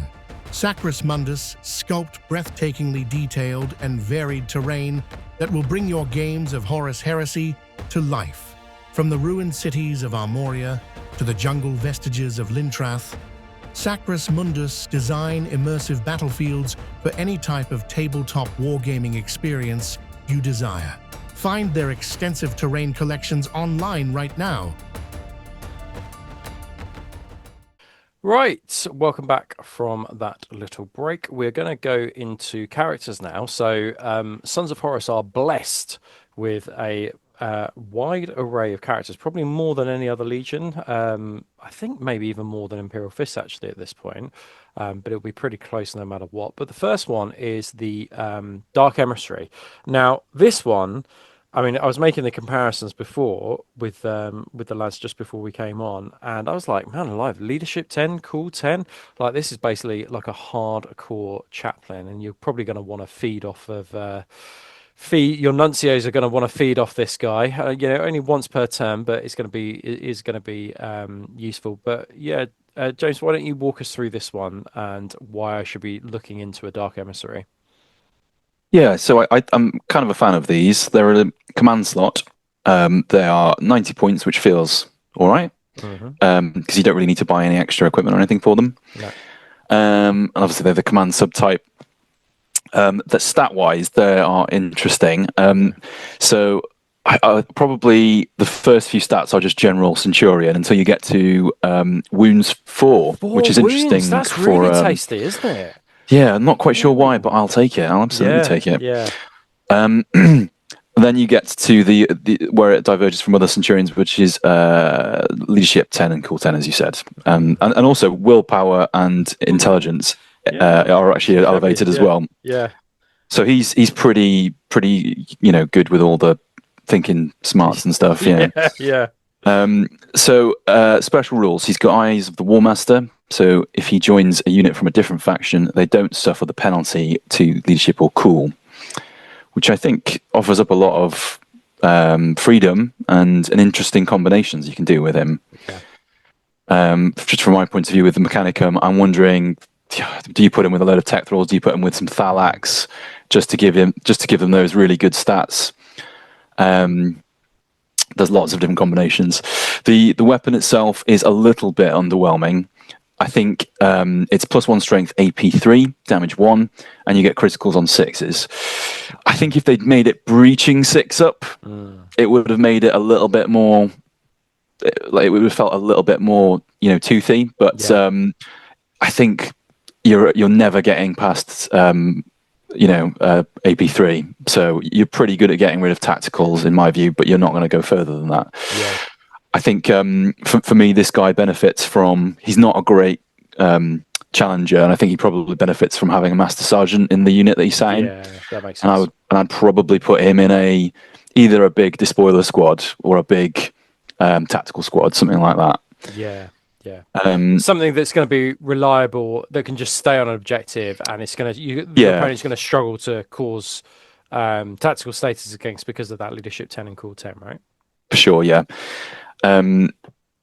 He's all about reliability, and as you say, he's the who you're going to call. It's the Dark Emissary, and when you've got your Nuncio chance at the start of the turn, and you can also take him now in Terminator armor form. I'm not quite sure if that provides extra war gear options. It might be just like combi bolter. I'm literally looking at this now because I was also curious about whether he gets an additional wound in that Terminator armor as well. Oh yeah, which I think would be interesting because you might want to just pay for him to have Tartarus armor just to gain the additional wound, and then he can rock around with the spoilers. Very true. Carefree. So while but he does have a nice model though. To be fair, in the regular armor, I've got it on my painting desk at the moment. Yeah, he's 10 points more than the chaplain. That is unbelievable. You get +1 ballistic skill, +1 wound, +1 leadership, same cools, +1 willpower, and same +1 initiative. Intelligence. Sorry, I'm still reading old shit. But that's insane. But I assume if he's in Cataphracti armor, he'll also be cool 11 as a result of that. Because I don't think it caps out. I don't think heavy caps out past 10. That is nuts. That is nuts that he can get to cool 11. Like, that is like Primarch, almost Primarch level, if not Primarch level of cool as a cucumber. Okay, as a cucumber. Yeah, I like this guy. I think the fact that chaplains don't cause fear. This guy doesn't cause fear. I think for me, if you're planning on taking a chaplain in your list, you just want to take this guy. The 10 points is worth it. And seriously look into a Terminator armored version of this guy if you are planning on taking him, because he could be really, really good. Okay, nice one. Let's have a look at what's next. So Abaddon, Ezekiel Abaddon, first captain of the Justaerin, kind of Justaerin in chief. Talk us through this one, Max. So where you think he's at? Because we had a discussion, didn't we, about Deep Strike being a bit of a trap, I think, this edition. I'm glad I got this guy because he is my absolute favourite character in all of Heresy. So I'm stoked I've got this one. But yeah, just an absolute dick-kicking monster. Weapon skill 7. Usual ballistic skill 5, toughness going up to 5, obviously because he's in Terminator armor. 5 wounds, initiative 5, 6 attacks, which is just absolutely brutal. Yeah, that's right. Usual leadership 10, cool 9. It's interesting to see a Dark Emissary has the same amount of wounds, same toughness, and now a higher cool than Ezekiel Abaddon. It's crazy that. He ain't very cool though. Usual Terminator rules like bulky, slow and purposeful. He should have, I can't see it on there, but it'll have implacable advance. It does. Here. In Eternal Warrior, which it's only Eternal Warrior 1, but it does come up, and again with the amount of 2 damage out there at the moment, for sure, take that every time. He's got his Bane Strike Bolter, which again he's got the volley fire rule, which is awesome. Put him with you Justaerin, and he's got his old warlord trait, which is the Master of the Justaerin, and like I said, I think this could be taken as a trap. Basically, it allows a Justaerin squad to deep strike with him, and on the turn they deep strike, they gain 5+ feel no pain. Now, feel no pain is so fucking good. It's better now because it's not capped no more. So if you're firing at them with, strength 12, doesn't matter. Yeah. That being said, if anything over strength 8 usually is going to be a higher AP anyway, so you're going to be on the invuln save, and it's probably going to be 2 damage. So that could be a bit risky.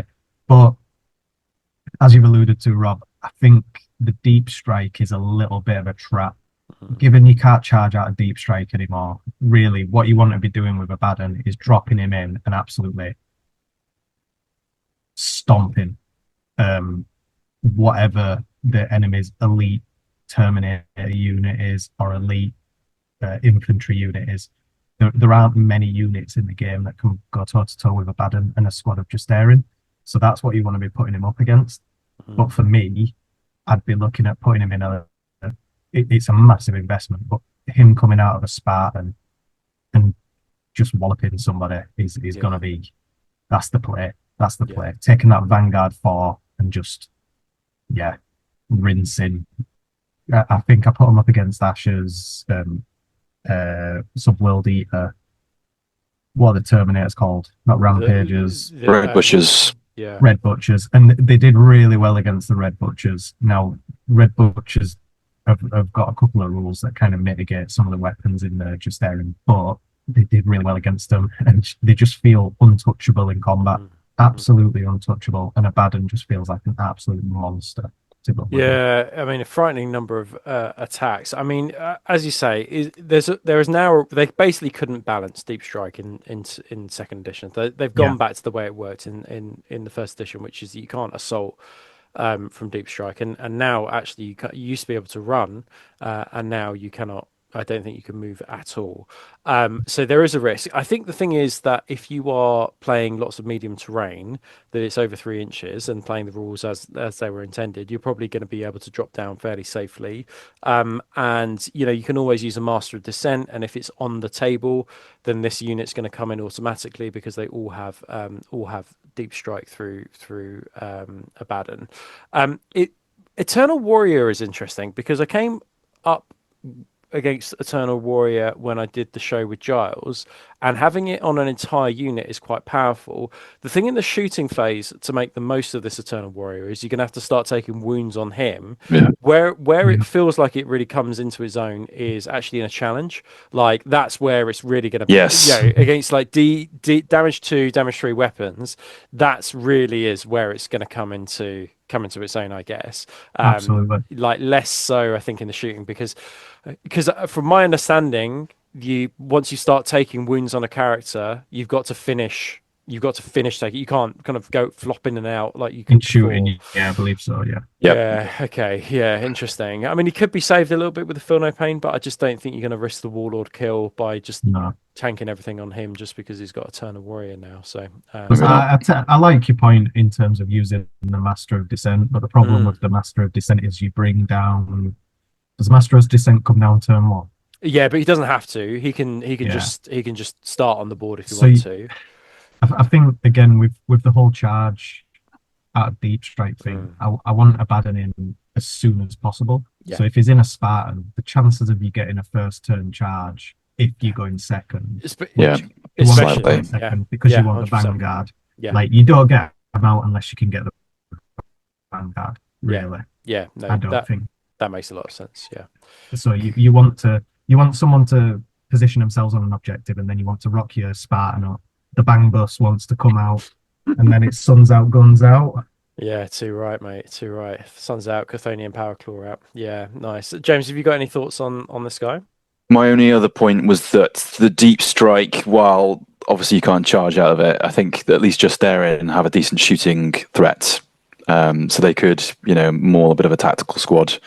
And then, as you say, like use the medium cover to their advantage. Yeah, makes sense. For everything else.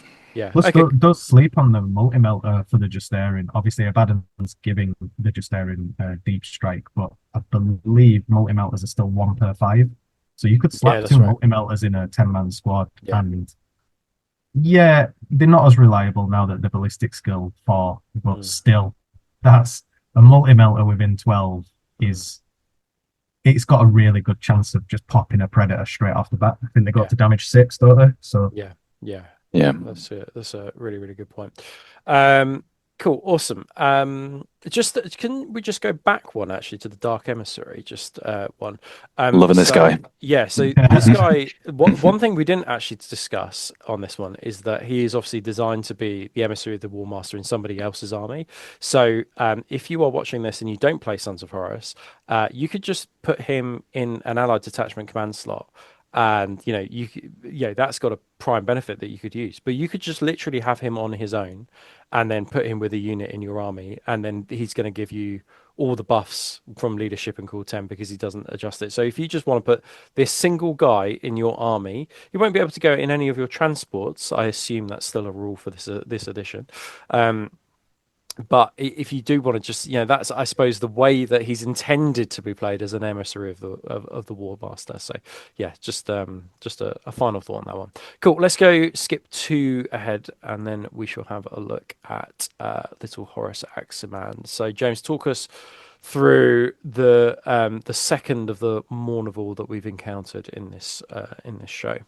Yeah, so Little Horus, as he's known, Aximand, he's an interesting character in the books because he's one of the Mournival, and he's kind of always there with Loken and co. In the Siege of Terror, he's interesting as well. I think by the time he gets to Saturnine, he's a bit of a bitch maybe, but in the Solar War, there's some really good chapters with him in that you should read, where he goes toe to toe with.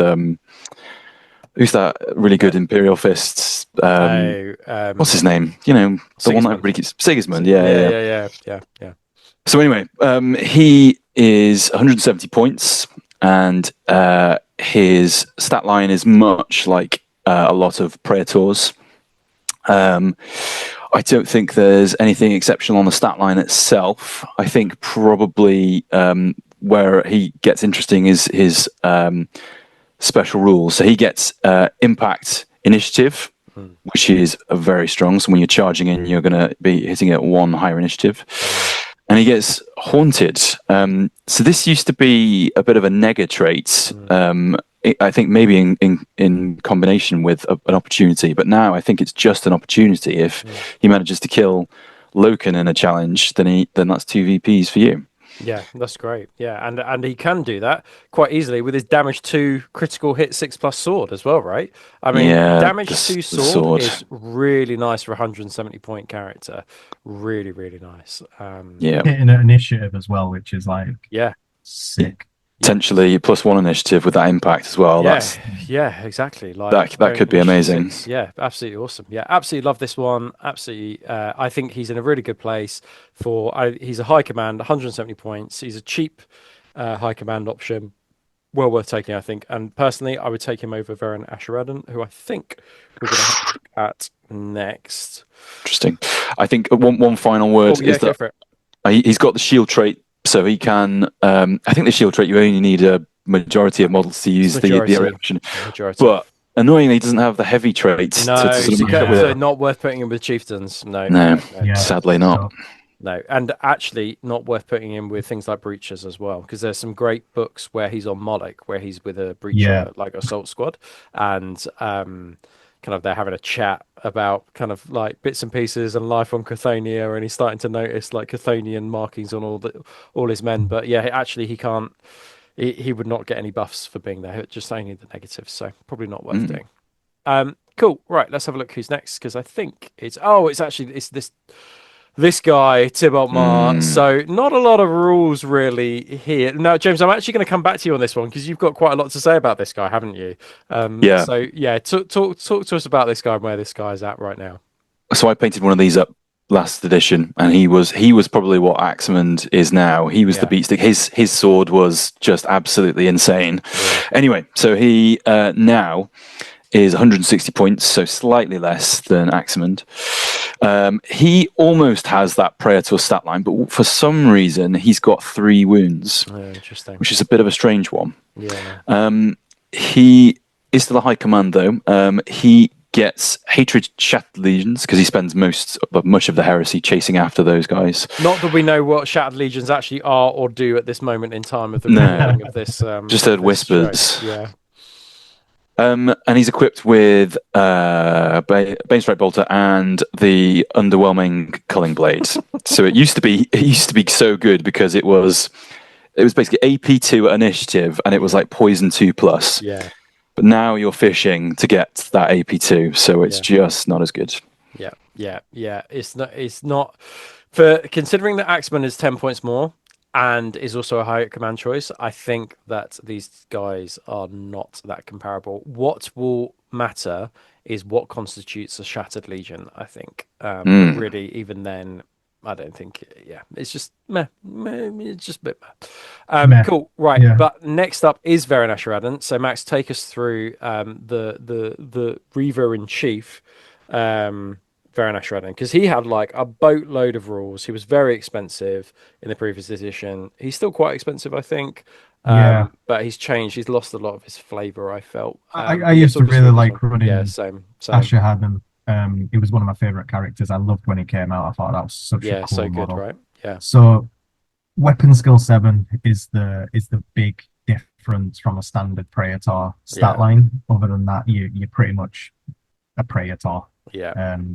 And very much the same as Aximand and Marr, other than Mundus staying at, well, they've dropped down to 4, but still, I'd take that. I think the big one is Axe is on the surface a little bit underwhelming, given that it's strength user and attacks modifier. It's no extra attacks. Critical hits 6+. But for me, I quite like the initiative modifier to +1. So he's going to initiative 6. His weapon skill 7. There's not a lot in the game at that Praetor level. No, that's a good point. That's a very, very like Abaddon, Corswain. I think maybe Ralderon might be. Sigismund must be, surely. Yeah, I would have thought so as well. Yeah. So is another guy who I think he synergizes quite well with the Gambit, and that makes him, I think, a pretty cool character to take because he could just get in some situations. Yeah. That's a really good point with the Gambit, actually, because his fighting at strength is then, if you go multiple rounds, certainly it's going to help yourself out. It makes him a bit more interesting in terms of gameplay, I think. Now, don't get me wrong, like I'll still run this guy, but 205 points is a bit of I don't know where they've got that from. They must value weapon skill really highly. I think that's exactly what it is. Yeah, I think so. And critical hit, I think they value that. They put a premium on critical hit weapons now as well. His Banestrike Fusillade could be quite fun when charging as well, because obviously you're going to get to volley fire that. So yeah, I mean, a Vexilla's quite nice, isn't it? I mean, like if you stacked a command squad with a banner and then a Centurion in there with his own Vexilla as well, and you're getting +4 to your combat res. I assume that Vexillas can stack. I'd have to have a look. I think they can. I think combat res is a really interesting one. I think because my other game at the moment is the Old World, and the combat res is obviously very integral to that game, and I think a similar team almost does this game. So you get the feeling that like it's drifted over a little bit. So combat res is a little bit more impactful now. Yeah, so they're paying. Yeah, so you're paying a premium for the weapon skill. Plus 10, 15, 20 points for that. You're paying for the critical hit, and then you're paying 10 points for the Vexilla, and I suppose that's where they've got the got the price from. So yeah, interesting. Yeah, it's an this interesting guy with place. some chieftains, I think, would be a really cool. 100%. Yeah, 100%. I mean, chieftains. Yeah, it's interesting that the Reavers can take a Vexilla, can't they? The Reavers, right? Yeah. So actually, weirdly, adding that Vexilla to this Vexilla is going to give you the same combat res as a Legion standard. So that's nice because it's not a Legion standard, but it will give you essentially the same combat res. So yeah, okay, interesting place. I'm less skeptical than I was going through him and seeing those bits and pieces. So that's pretty cool. Let's have a look at Maloghurst. So Max, take us through this one as well, would you please? Because this is, I think, a very, very interesting one, and his rule, I think, can gain you a lot of points over the course of I say a lot, 4 extra points over the course of the game if he can be utilised correctly at every single turn. So this is one that me and James have disagreed on again. I just don't rate him that much. But so you've got 140 points, which is about there for a standard Praetor. Weapon skill 5, ballistic skill 5, strength 4, toughness 4, wounds 4, attacks 4, usual leadership 10, 9, 9, and 10 for intelligence. The special rule is slow and purposeful. He's got slow and purposeful, broken in body, where he can choose if he wants to fight in a challenge, which is pretty good because you don't want to be getting him in a challenge, really. No, and then you've got, can't see the rule there. He buffs Vanguard or line by 1, but it's the unit that he joins, which for me that's a bit of a limiting factor because you got to know that the unit is going to join is going to be out there trying to get objectives. And I think the big thing with me, the conversation point that me and James had was that would I rather take this guy who can give +1 to any squad, whether that be Justaerin or whoever, or would I just rather take a tactical squad in a drop pod and drop them onto an objective late game? And take the line. So that's where it's always that thing. You can probably do more with other units. Can't get past the fact that it's probably one of the coolest models in the range, and he's one of the most iconic characters for the Sons of Horus. So yeah, don't get me wrong. Rule of cool comes first every time. But if we're talking purely from utilizing that +1 point victory point, basically, I think I'm probably going to take a unit that I can just slip in there right at the end and steal an objective with maybe a tactical squad and a drop pod or something similar. Yeah, what you're saying is there are more efficient ways to regain the victory points that Maloghurst which pains me because it's such a whack way of approaching it. But I understand. I understand. Yeah, but a model that can be sniped as well, relatively simply. James, what's your thoughts on this guy? Yeah, so I am sort of coming more around to what Max is saying. He makes a lot of good points. I think I was slightly more positive. I probably wouldn't say that he's like a great choice. He's probably an all right choice. I do like the fact that he can just shrug off challenges. Again, Sons of Horus don't want to fight challenges, or do they? I'm not sure. Unclear. But with this guy, for sure, you don't want him in a challenge. So that sort of prevents you from getting combat rezzed out and then from him from dying. But is he worth 140 points? He's got like a power sword. He's going to maybe kill a few tacticals. Whether you can get that extra 4 points or not, how easily, I'm not quite sure. I think sitting with a tactical squad on your home objective is the way to use him. But maybe if all the objectives are midfield, he's not going to be as good. Yeah. So just a note on slow and purposeful. So basically, it's not heavy. So I think you would probably want to avoid putting him with heavy units, although putting him with heavy units makes a lot of sense because he obviously gets +1 to Vanguard, which would be useful for Justaerin.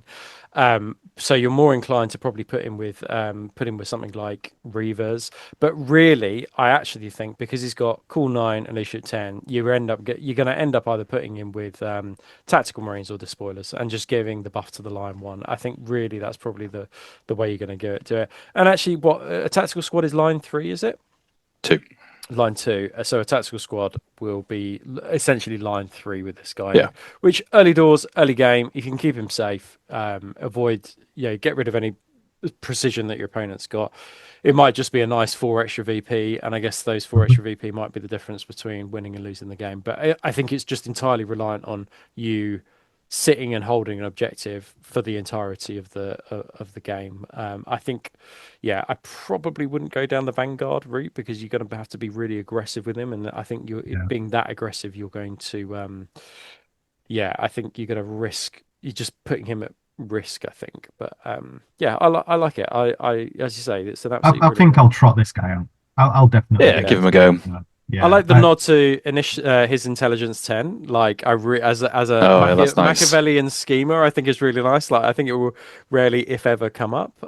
Maybe there's some battlefield assets that you might be able to use or something like that. James was telling me he likes the broken in body special rule, where he's like basically it's to reflect his blue badge stance. Yeah, I love that. Yeah, it's so which good. I think that is pretty funny. Yeah, it's good. Yeah, it's a well written character. It's just about how to use him on the tabletop. Cool. Okay, let's have a look at the last lunar wolf, which is Garviel Loken. So yeah, James, walk us through Loken. Yeah.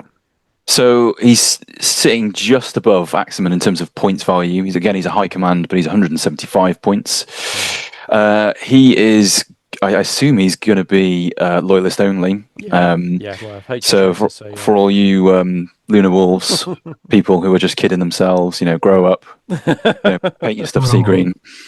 But he's basically, again, another Praetor stat level. I'm just scanning here to see if there's anything slightly different beyond that, but no, I think he's Praetor. Not really, is there? No. So I think his only flavour, I think he's got a Paragon Blade, and bolt pistol. Yeah, the only thing that really picks him out is Born Survivor, and this is a skill that he's had historically, but it's since the last edition, it's sort of not quite as good now. So when reduced to 0 wounds, you roll a dice. On a 4-up, he returns to play with 1 wound. So compared to last edition, it was you take a leadership test, and if you pass it, you get D3 wounds back. So that's way more chance of coming back, and you get more wounds. So yeah, a bit diminished is old Loken, and I think you might want to take him if you've got Lunar Wolves. You'll take him for flavour and stuff, and he's a Praetor, but is he a little bit pricey for that? Yeah, he's going to get +1 to wound for having hatred traitor. Oh, apologies. Yes, I missed that. Yeah. +1 to wound for him. I don't think it spills out onto the unit, is it? It's just literally just for him.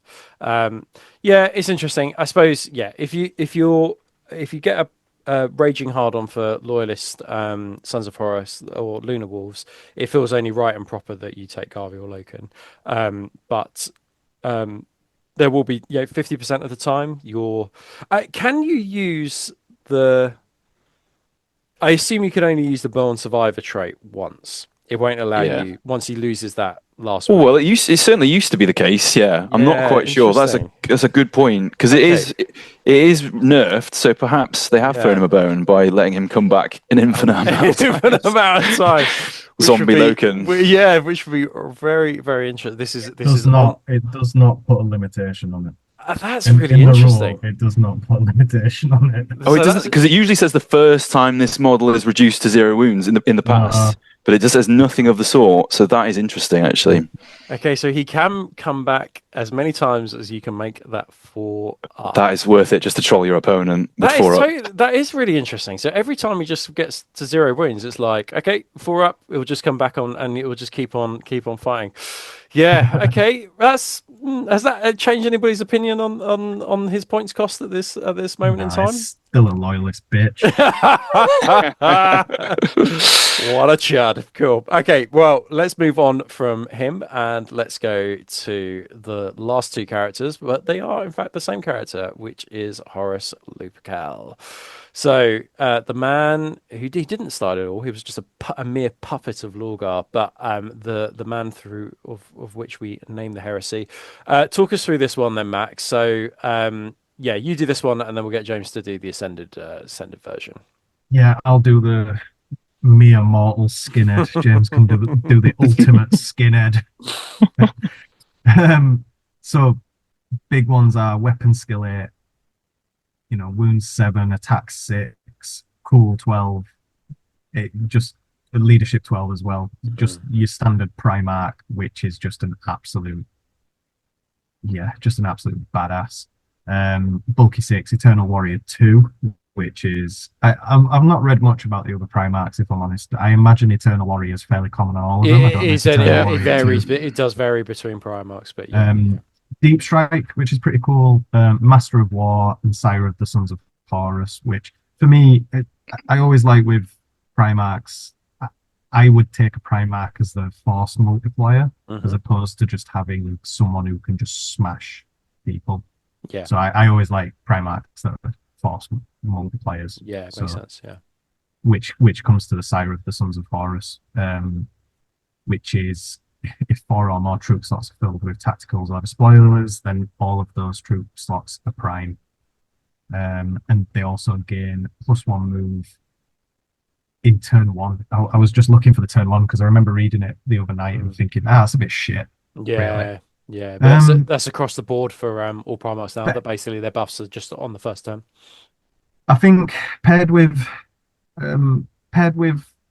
the auxiliary detachment we have, the troops making troops prime slots isn't as good as that's a very good point, actually, which is that you're just like, yeah, I can already have this, right? Like, I can open this up, so it's not so much of it. It's just this is just a standard Primarch rule now, but it's not as good in the Sons of Horus. But yeah, well, it's not as good because some of the other Primarchs it applies to other unit types. Yeah. So if you were to say, it's a bit wish listing, but if that was to say Justaerin game prime slots, that becomes fucking unreal. Yeah. Like that becomes so good because you've got prime Justaerin.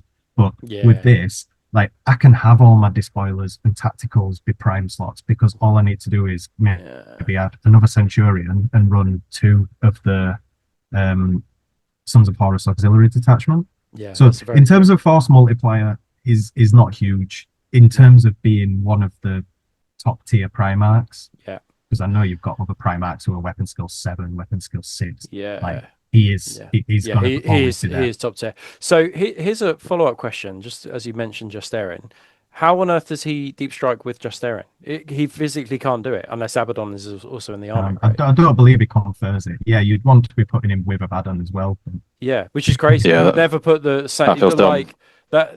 like you're just putting all your eggs in one basket. Because I was just looking through, and he doesn't unlock Justaerin with deep strike, and Justaerin have no native deep strike kind of rule.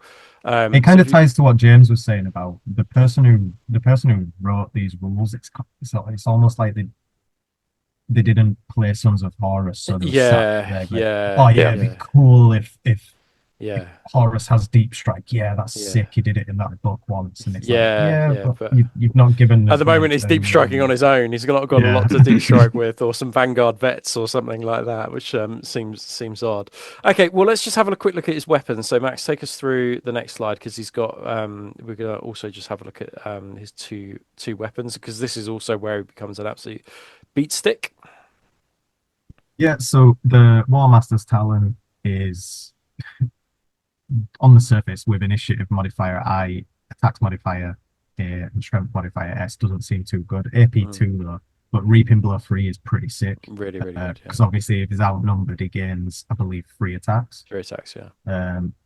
Which is min. I mean, I can't remember how many he's got base, but that's pumping him up pretty high. Yeah, so, that's good. I mean, who knows? You could possibly deep strike him on his own. Nick could just go rinsing people. Yeah. So it takes him up to 9 attacks if he's outnumbered. Yeah, and that's pretty impressive. Yeah. Shred 6+, it might come off, but yeah, he's going to be just whomping terminators.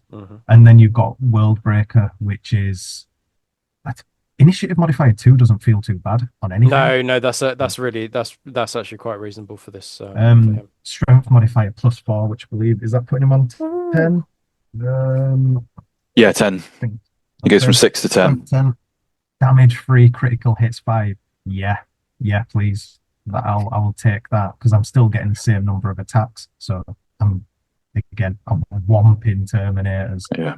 It's just I'm taking that every day. And if you've got people who are Eternal Warrior 1, who gives a fuck? Like I'm still taking 2 damage off you every time. Literally that, yeah, 100%.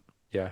And last but not least, the iconic Warmaster's Talon, range 24, firepower 5, yes, range strength 5. So it's basically he gets the Bane Strike. I mean, it literally is, isn't it? Yeah.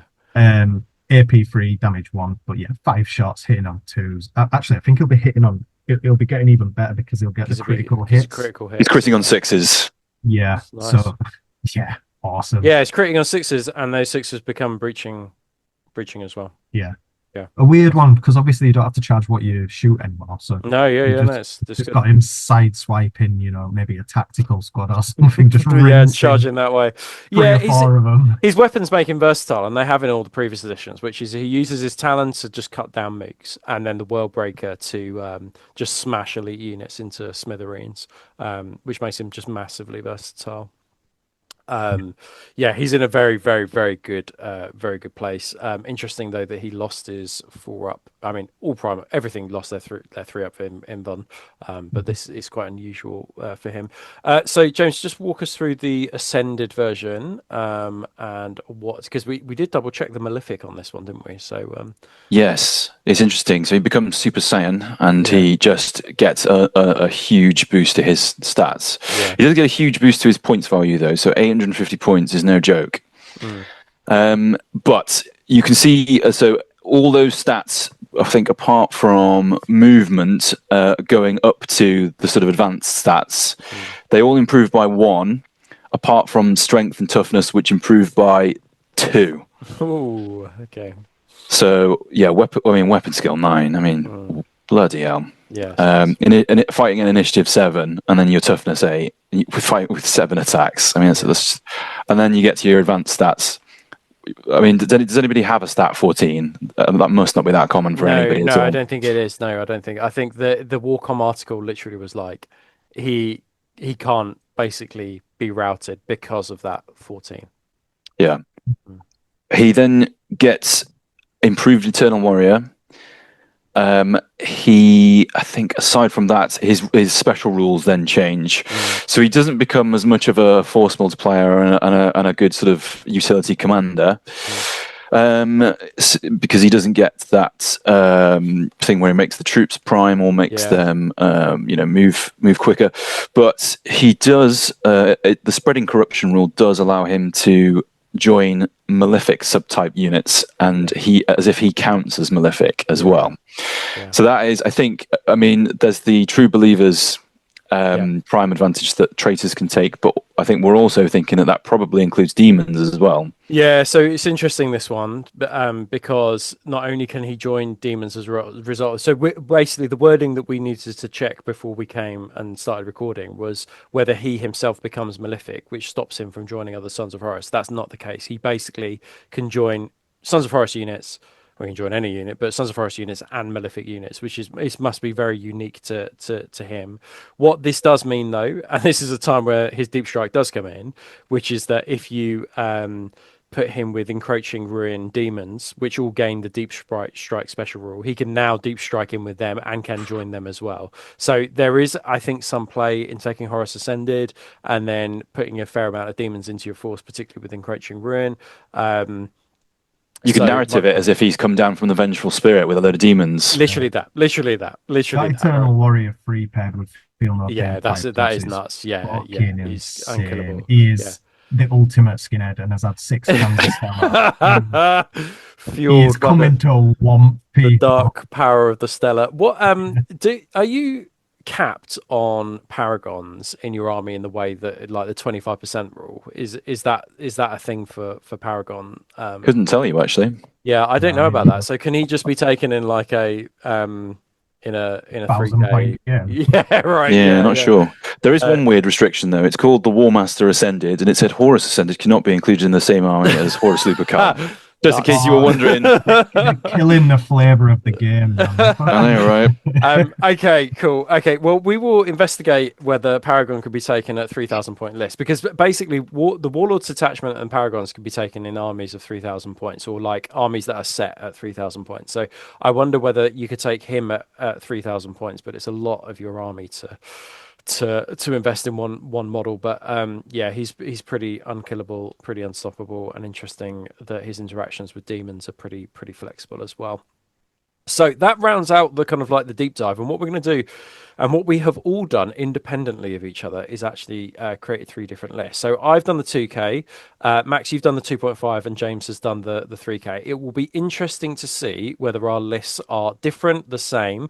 In the previous episodes, we have I've allowed my guests to create 3 different lists of their own, and with Giles and with Mark to some extent, they were kind of just building on one another. So it'd be interesting to see how we come at this from different list designs. So if we just go over to the first list. So this is mine, and I've actually taken an allied detachment of demons in my list, and the reason I've done that is that I've taken some true believers in there. So I have taken Horus Aximand because I fell in love with his damage 2 sword. Horrible face. Yeah, horrible face and his damage 2 sword, and I thought that was in really really good place. And he can unlock. It doesn't really matter what he unlocks because he's not going to unlock. What's the point in even having an apex detachment when you can take the supremacy cadre? But let's assume for the moment he's just taking the supremacy cadre. So he is going to take 5 Justaerin terminator squads, and I've put a multi-melter in there, 2 Khasoran axes. I did upgrade those, and then 3 thunderhammers as well. And then I've taken 2 squads of despoilers. I've got a larger squad of 15, and then wherever I can, I've taken a power maul.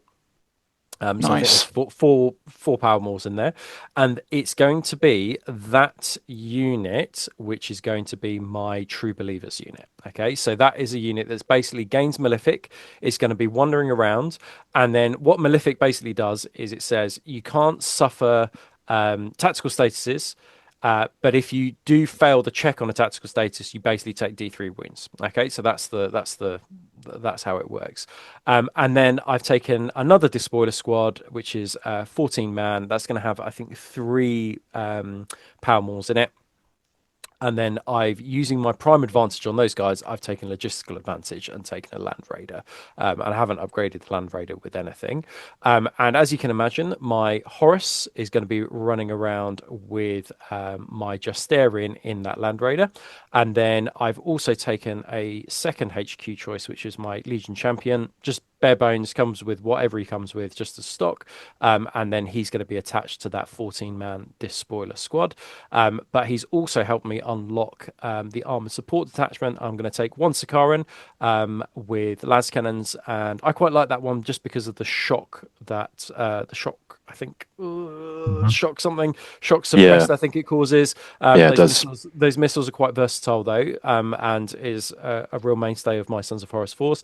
And I've also taken 2 Vindicator siege tanks. Normal, not the laser version, just the normal. I do think personally that people are going to find that for anti-tank, the Vindicator actually is massively useful because of the fact it's going to be strength 12.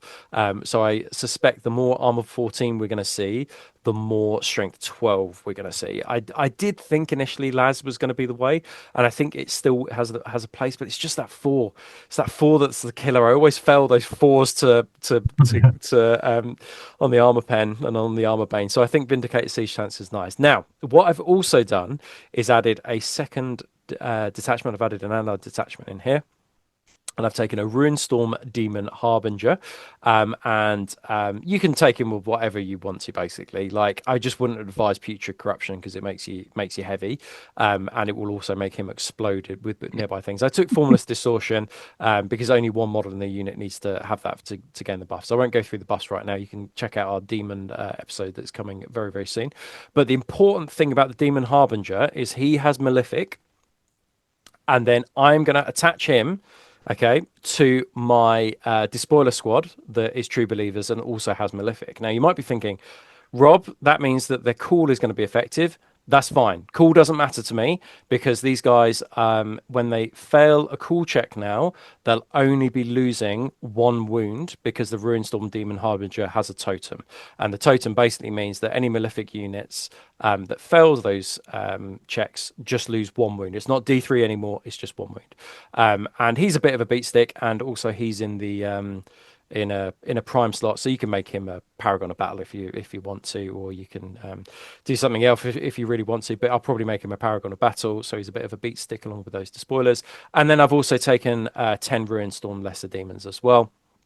Now they've taken Rapturous Sensation. That gives you plus. It makes them light, but gives you +2 to their rush moves as well.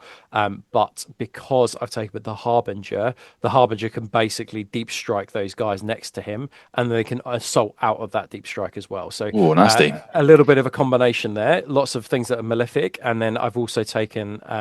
I think I upgraded the Lesser Demons. It doesn't say there, but I think I upgraded the Lesser Demons with the Totem as well. So they're malefic, and every time they suffer a status, they'll only lose 1 wound. So I've kind of tried to lean into like the demonic later kind of like heresy with this, taking advantage of the fact that we've got despoiler squads in there. And I think I had 25 points to play around with. If I didn't upgrade it with a totem, I can always do that. That's a 20-point upgrade for the lesser demons. But you can also give your characters for demons, well, most of the characters, psychic power. So for 20 points or 10 points, you can give a psychic power to that Harbinger, which might be quite useful on a despoiler squad. So that's my 2K list. A little bit of everything there, and playing around with some fun things. If I've made a mistake and for some reason you can't attach a Harbinger to a despoiler squad, then that's got Malefic, then let me know. But I think doing our show that we did with Neil a couple of days ago, I think we did say it was a legit thing when we went through the rules. So that's my 2K, and we shall move on. Any thoughts on that one? Anybody just before we move on to that? Yeah, I think it's really cool. I think it's not the direction I've headed in. That's for sure. But I think the True Believers is a really interesting one, and the added demons is a lot of fun. Yeah, I think for me, I saw the prime slots on those troops on that Supremacy cadre, and I immediately went, let's go True Believers. We've got the flexibility to be able to do it. Let's put some totems in there somehow. Let's just make that D3 not as bad, and let's make them hard to get rid of. I mean, it would be even harder to get rid of if we put them, if we did a Breacher squad or something like that, right? It's an interesting one that I can see coming up more. True Believers. Yeah, I think a lot of people are going combat vets, but I think it'll start coming up a lot more with True Believers. Yeah. I think True Believers. I think that I can imagine a big Breacher squad with a Runestorm Demon Harbinger, and the Harbinger taking Putrid Corruption, so he has heavy. So then the whole and it's just basically an immovable block that you can't move. I think that will probably be a choice that we might see now and again, as I say, if we can join those things together. But I'm sure they can because they're malefic. Right, let's go to the 2.5. Max, walk us through your list on this one. Yeah, so mine it's got a bit of a theme to it. I based it around that assault on Moloch. Nice. Cool. Yeah. So with that comes a couple of concessions rule-wise, which I'll go over. So we've got a Crusade detachment with a high command of Little Horus, just there to slap some people around. Hopefully some Ultramarine Centurions. We've got a bog standard Centurion with a power maul. Logistical benefit is recon. A mounted Centurion on an Outrider bike with twin plasma guns. Then going into troops, we've got one tactical squad who obviously gets prime benefit, and he'll be a combat veteran. That's just bare bones. I've started putting combi volters on my sergeants as well, just because it's 2 extra volter shots. Yeah. I think it's 5 points. Why not? Pretty good. Yeah. 3 rhinos. So we'll go with 2 tac squads will go in rhinos, and 1 tac squad will go in a drop pod for later in the game. Recon, the logistical benefit is an Outrider squad. I think that's 6. Is that 5 Outriders with 2 plasma? Yeah. Then I've got a tactical support detachment with 2 Arachne accelerator platforms. Chef kiss. Chef kiss. Now, going into sort of what they do, like when I was playing against an armor heavy list, I found that Predators were just absolutely rinsing me, and Arachnes kind of seem perfect for just getting rid of Predators. Or medium armor. They're your medium armor, because that high rate of fire with 10 shots each, just plonk them down in sight of an objective. And then if someone wants to put, let's say, a veteran unit onto that objective, fine, I'm going to fire 10 damage 2 shots at you. Yeah, that's it, isn't it? Yeah. An auxiliary armored support detachment with I had 100 points left over, and I've just put a Predator with a flamestorm cannon, 2 sponsor mounted heavy flamers, and a pinnacle mounted heavy flame. Love that. Love just that. Love to that. 110 shoot up points the for that. board. That's crazy. Yeah, That's crazy. Bargain. Let's just slap some statuses on people and That's just good. cause absolute havoc because you need to get rid of it. Because flamer templates are from like the hull now, aren't they? They aren't from the weapon as well, so you've got a little bit of extra range. Yeah, it's just there to just status slap people. Stuff. Yeah, nice. A couple of Saccharin Venators, which I really like these, and the Vindicator version with the laser destroyer. But I think I had a couple of points left over, so I just went for the extra las cannons on the sponsors. Yeah, this is nice. Yeah, like that. I actually really like the models as well, so I'm quite happy with those.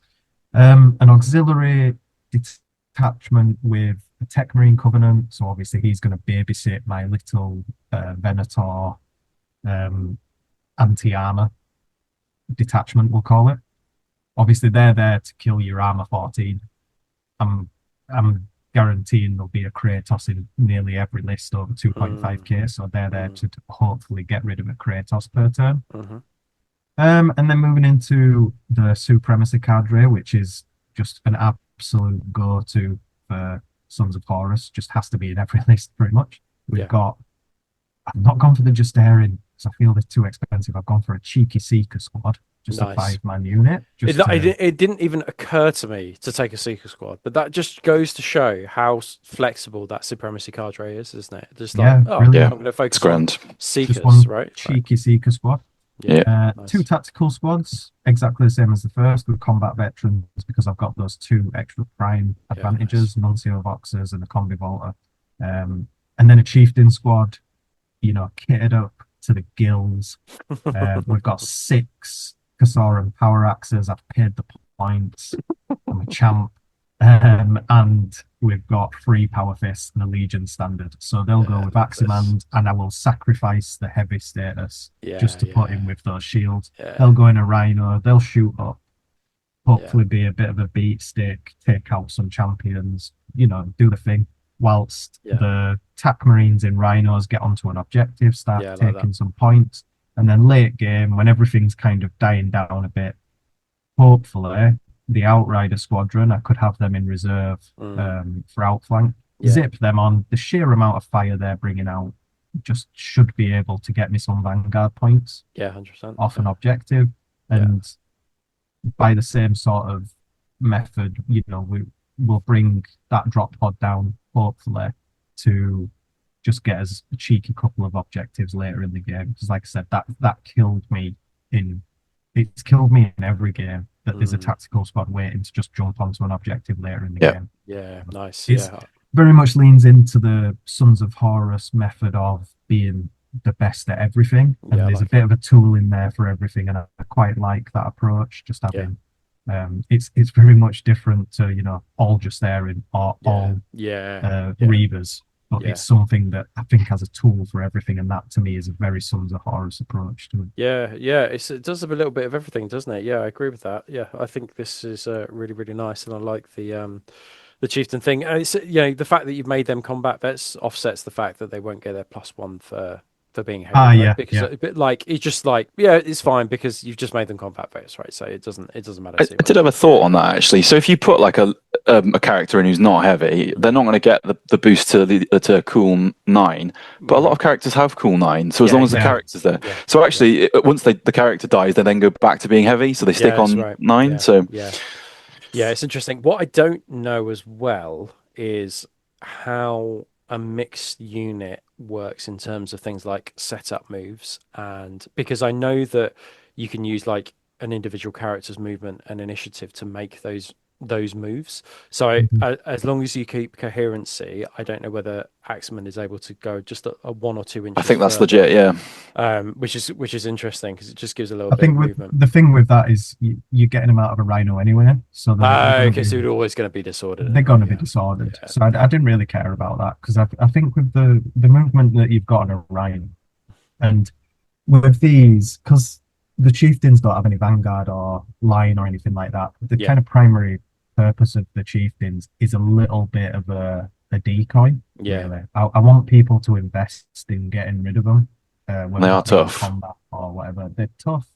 They'll do some damage in combat. I can use my Gambit to, make them really killer. If they're going up against toughness 5 terminators, they're going to still do really well with the -1 toughness and then the +1 to wound. So I just think it's a cool, well-rounded list. Yeah, I agree. It's got a little bit of everything, and quite bitty, tough to know what to go for. I think. Interesting. Cool. Yeah, okay, I agree. James, let's go to your 3K and walk us through your 3K.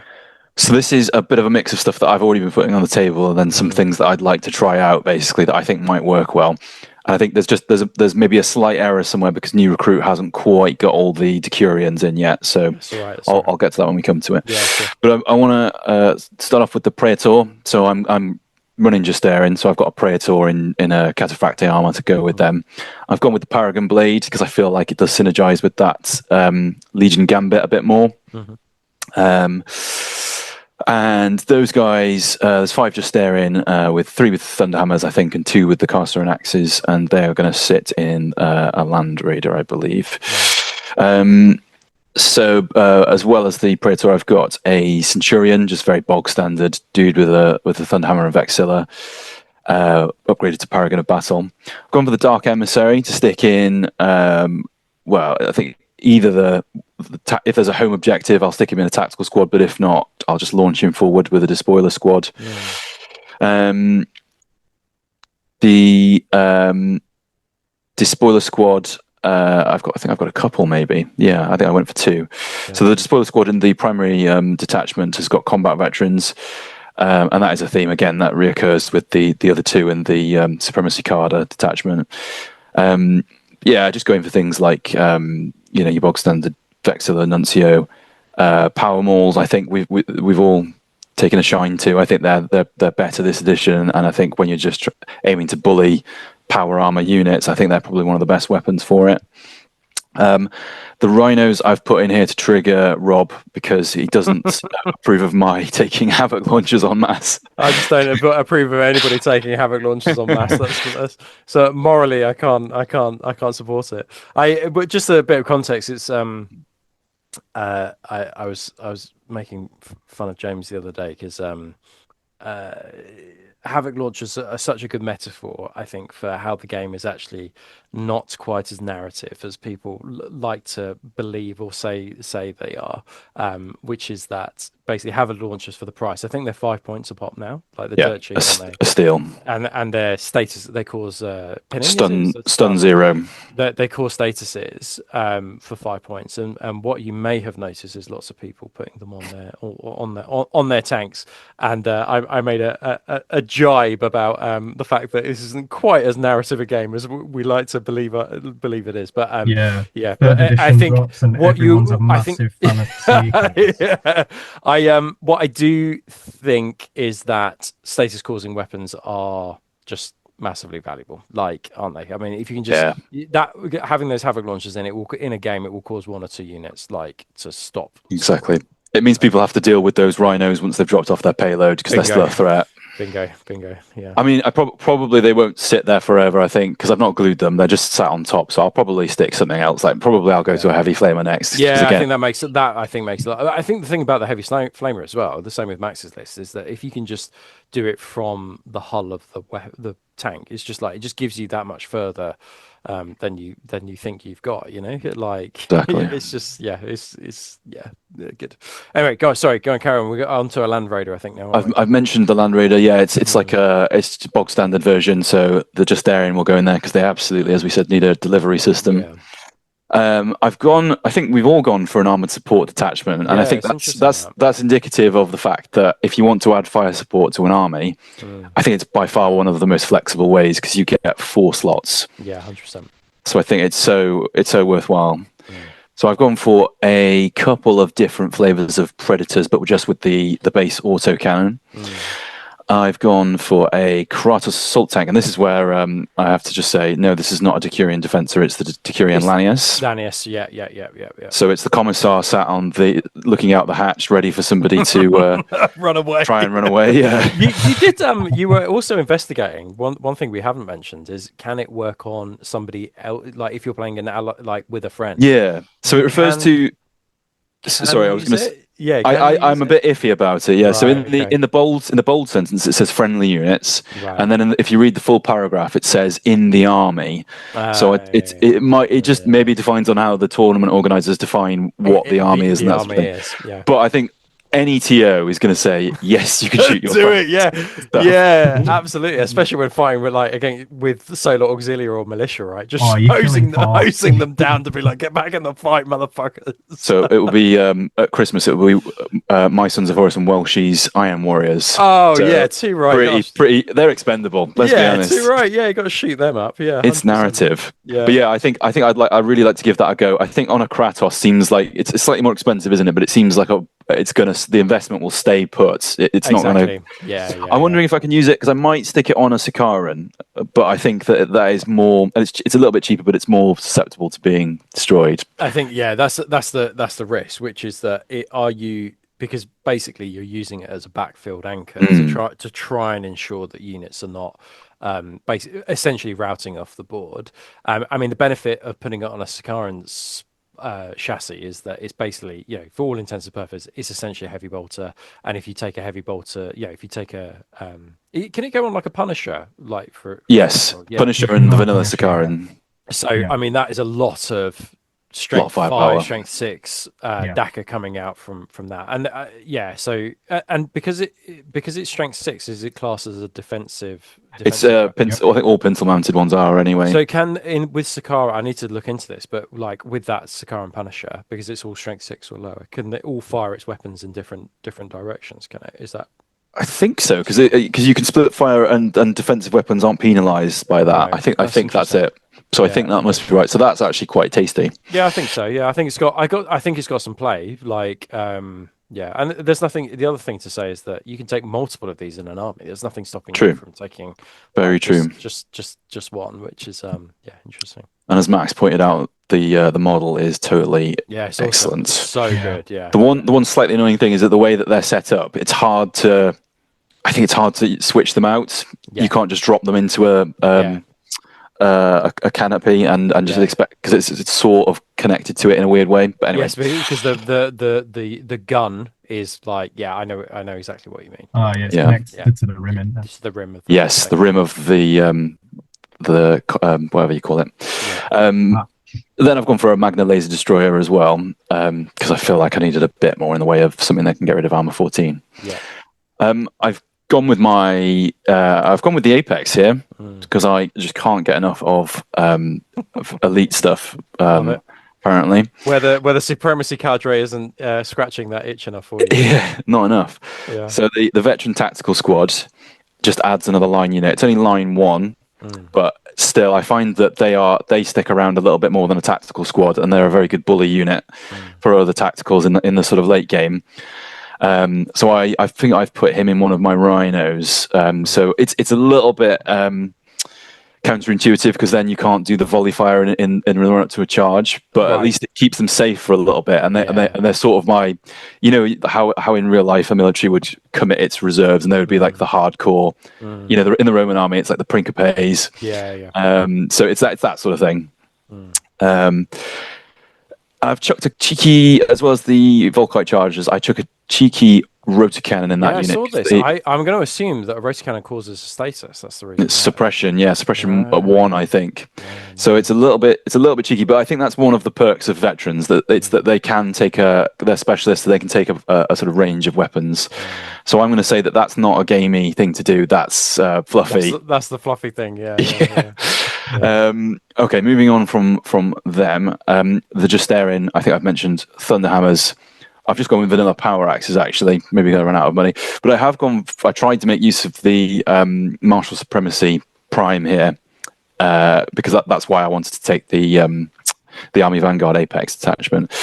For all the reasons we mentioned, and, just making sure that because they will be with the Praetor, that he can just wade through the squad, and that Justaerin can then just maybe do some damage. Maybe he gets off the Legion Gambit. Doesn't matter if he dies. I think probably I'm winning a lot of combats that way. Yeah. And then finally onto the Supremacy cadre. I've gone for a cheeky little veteran assault squad here. I've seen these be used in fives. I think maybe I would be inclined not to use these sorts of squads in big numbers now, because they present too big a target. But with 5, I think you can hide that behind medium terrain really well. Yeah. And because of the threat range, you can really cause people to behave differently around the objectives, because they've got Vanguard 3. Yeah. I don't know what. I mean, I don't know why I took this over. Oh, I know why I took it over the Reavers, for cost reasons and all the reasons we discussed. But I've put something else in the heavy assault slot. So I put 10 Cataphractii Terminators in that slot, and I think this is going to be a stonking unit for Sons of Horus and any army really. And I can't wait for the plastic to arrive, because 10 combi bolters, especially with Sons of Horus, potentially, what is that, 120 rounds in a turn if I'm lucky? In a turn, yeah. Do you want to explain why it would be 120? Yeah, so it's 40. It's 4 shots per dude, so 40, and then you can potentially shoot in the shooting phase, shoot at full ballistic skill on the charge when you're volleying, and then if you win the combat and your oppo decides to either, I think you can do it when they disengage, or if they fall back. You're allowed to, in fact, you can't actually pursue as Cataphractii. One of the only options available to you is to gun down, and that is another volley attack. So that is, again, full ballistic skill for Sons of Horus. Yeah, there won't be another 40 shots. It won't be a unit left after all that many shots, will there? Fucking hope not. Yeah, that's really interesting. And you would just run those guys on foot then? I think so. I think because they can just sit at 24 inches, because they're very resilient. They're as resilient as Justaerin are. They can sit at 24 inches and just trade shots with a lot of different infantry. Yeah. And your 4-up and vulnerables will frustrate a lot of enemy fire. Yeah, it's nice. Yeah, this is a really interesting list and really nice list, actually. I mean, just to draw on that veteran squad, it is interesting that you've put the rotor cannon in, because I do wonder with squads like that can take mixed weaponry, whether we will see people go, I'm going to take, like you've done, but I'm also going to take 1 rotor cannon. I'm also going to take one combi grav, and one combi flamer in there as well. Yeah. In order to try and they don't care what status they get. It's just about causing a status. And absolutely. If you want to play this, rather than just destroying a unit, if you just want to play the status game, actually having those mixed weapons in there to ensure that a unit can't score, I think is going to be something. Yeah, I've seen lots of people, for example, okay, I'm taking an attack squad, but my sergeant's got a combi graph, right, or a combi flamer. It's got a combi weapon in order to try and cause for 10 points, try and cause a status. Like that 10 points will get those. It's worth the investment. And then the other one, I absolutely love this list, but I think like a development on this one is perhaps having making the Cataphractii slightly smaller, and then putting a Storm Eagle potentially in this list as well, right? Because we were doing a reserves show the other day, and on the Patreon, and looking at the rules of it, and it was basically saying that you don't need to, when you roll for reserves, you always have to roll for the reserves you've got in reserve. And for aerial reserve, that's from turn 1. But you can choose not to bring in reserves. You just go, I'm not going to bring them in, I'll just wait. And then in the FAQ, they've updated the aerial reserves, which basically says from turn 2 onwards, you can come in from any board edge, including your opponent's board edge as well. So even in the deployment zone? Even in their deployment zone. Oh, okay, that's pretty nifty. Any deployment zone. So I think there's going to be some play there, just to be like, I'm going to hold on to my aerial reserves, and I'm just going to come in from the rear, and then either a squad of Cataphractii, chain-fisted up Contemptor in a Dreadclaw, something like that, because the Storm Eagle's also an assault vehicle, so you'll get all your shots for Sons of Horus as well for your volley fires and stuff like that, and you can charge out. You can charge out the aerial assault, and then the benefit of a Storm Eagle, as we were discussing on the show, is that it drops its payload off, but because it's got weapons, it can then do it can then do a strike mission afterwards and keep on doing strike missions until you fail the roll. So Yeah, I think it's got a lot of play, but yeah, I like Yeah. this list. I like this list a lot. There's lots of toughness 5 in it as well with all those cataphracts and Justaerin. So yeah, Rob, you've charmed me. If a Storm Eagle comes out in plastic, I'll get it straight away. Mate, honestly, Sounds good. like I've been considering one for the Ultramarines actually. Like I need to do a complete rebuild of that army just because of I'm an absolute meta wanker and basically completely built for 2.0. But I've been looking at Remus Ventanis and Oh yes, yeah. Masters of Descent and stuff because that combination. Remus can bring in stuff on 2-ups, including area reserves from first turn. Master of Descent can deep strike stuff automatically if he's on the table from turn 2. So I've been looking at maybe playing a game where I have kind of like multiple tack squads, but everything just comes from aerial reserves and stuff like that and outflank and stuff. So yeah, I've been looking into that one quite a lot. Anyway, we're not here to talk about the 13th Legion though. So let's just go to our final slide, which is just our final thoughts. So what a tour de force that was, and it's been a super long episode, but it's been really valuable and worthwhile. Like it's given me loads of ideas actually, and it's nice to see each of those lists were massively different in the way that they were constructed and the way they were built.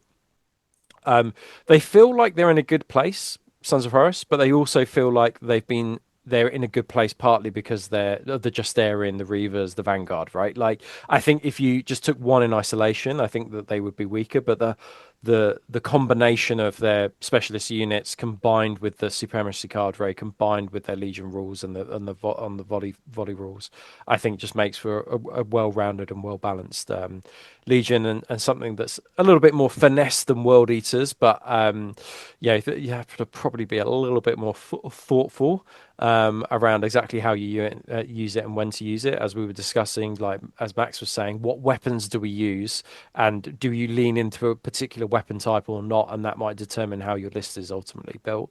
But Max, what's your thoughts, final thoughts on kind of like just their Sons of Horus and where they are at this moment in time? Yeah, I think the key word is balance, like you said.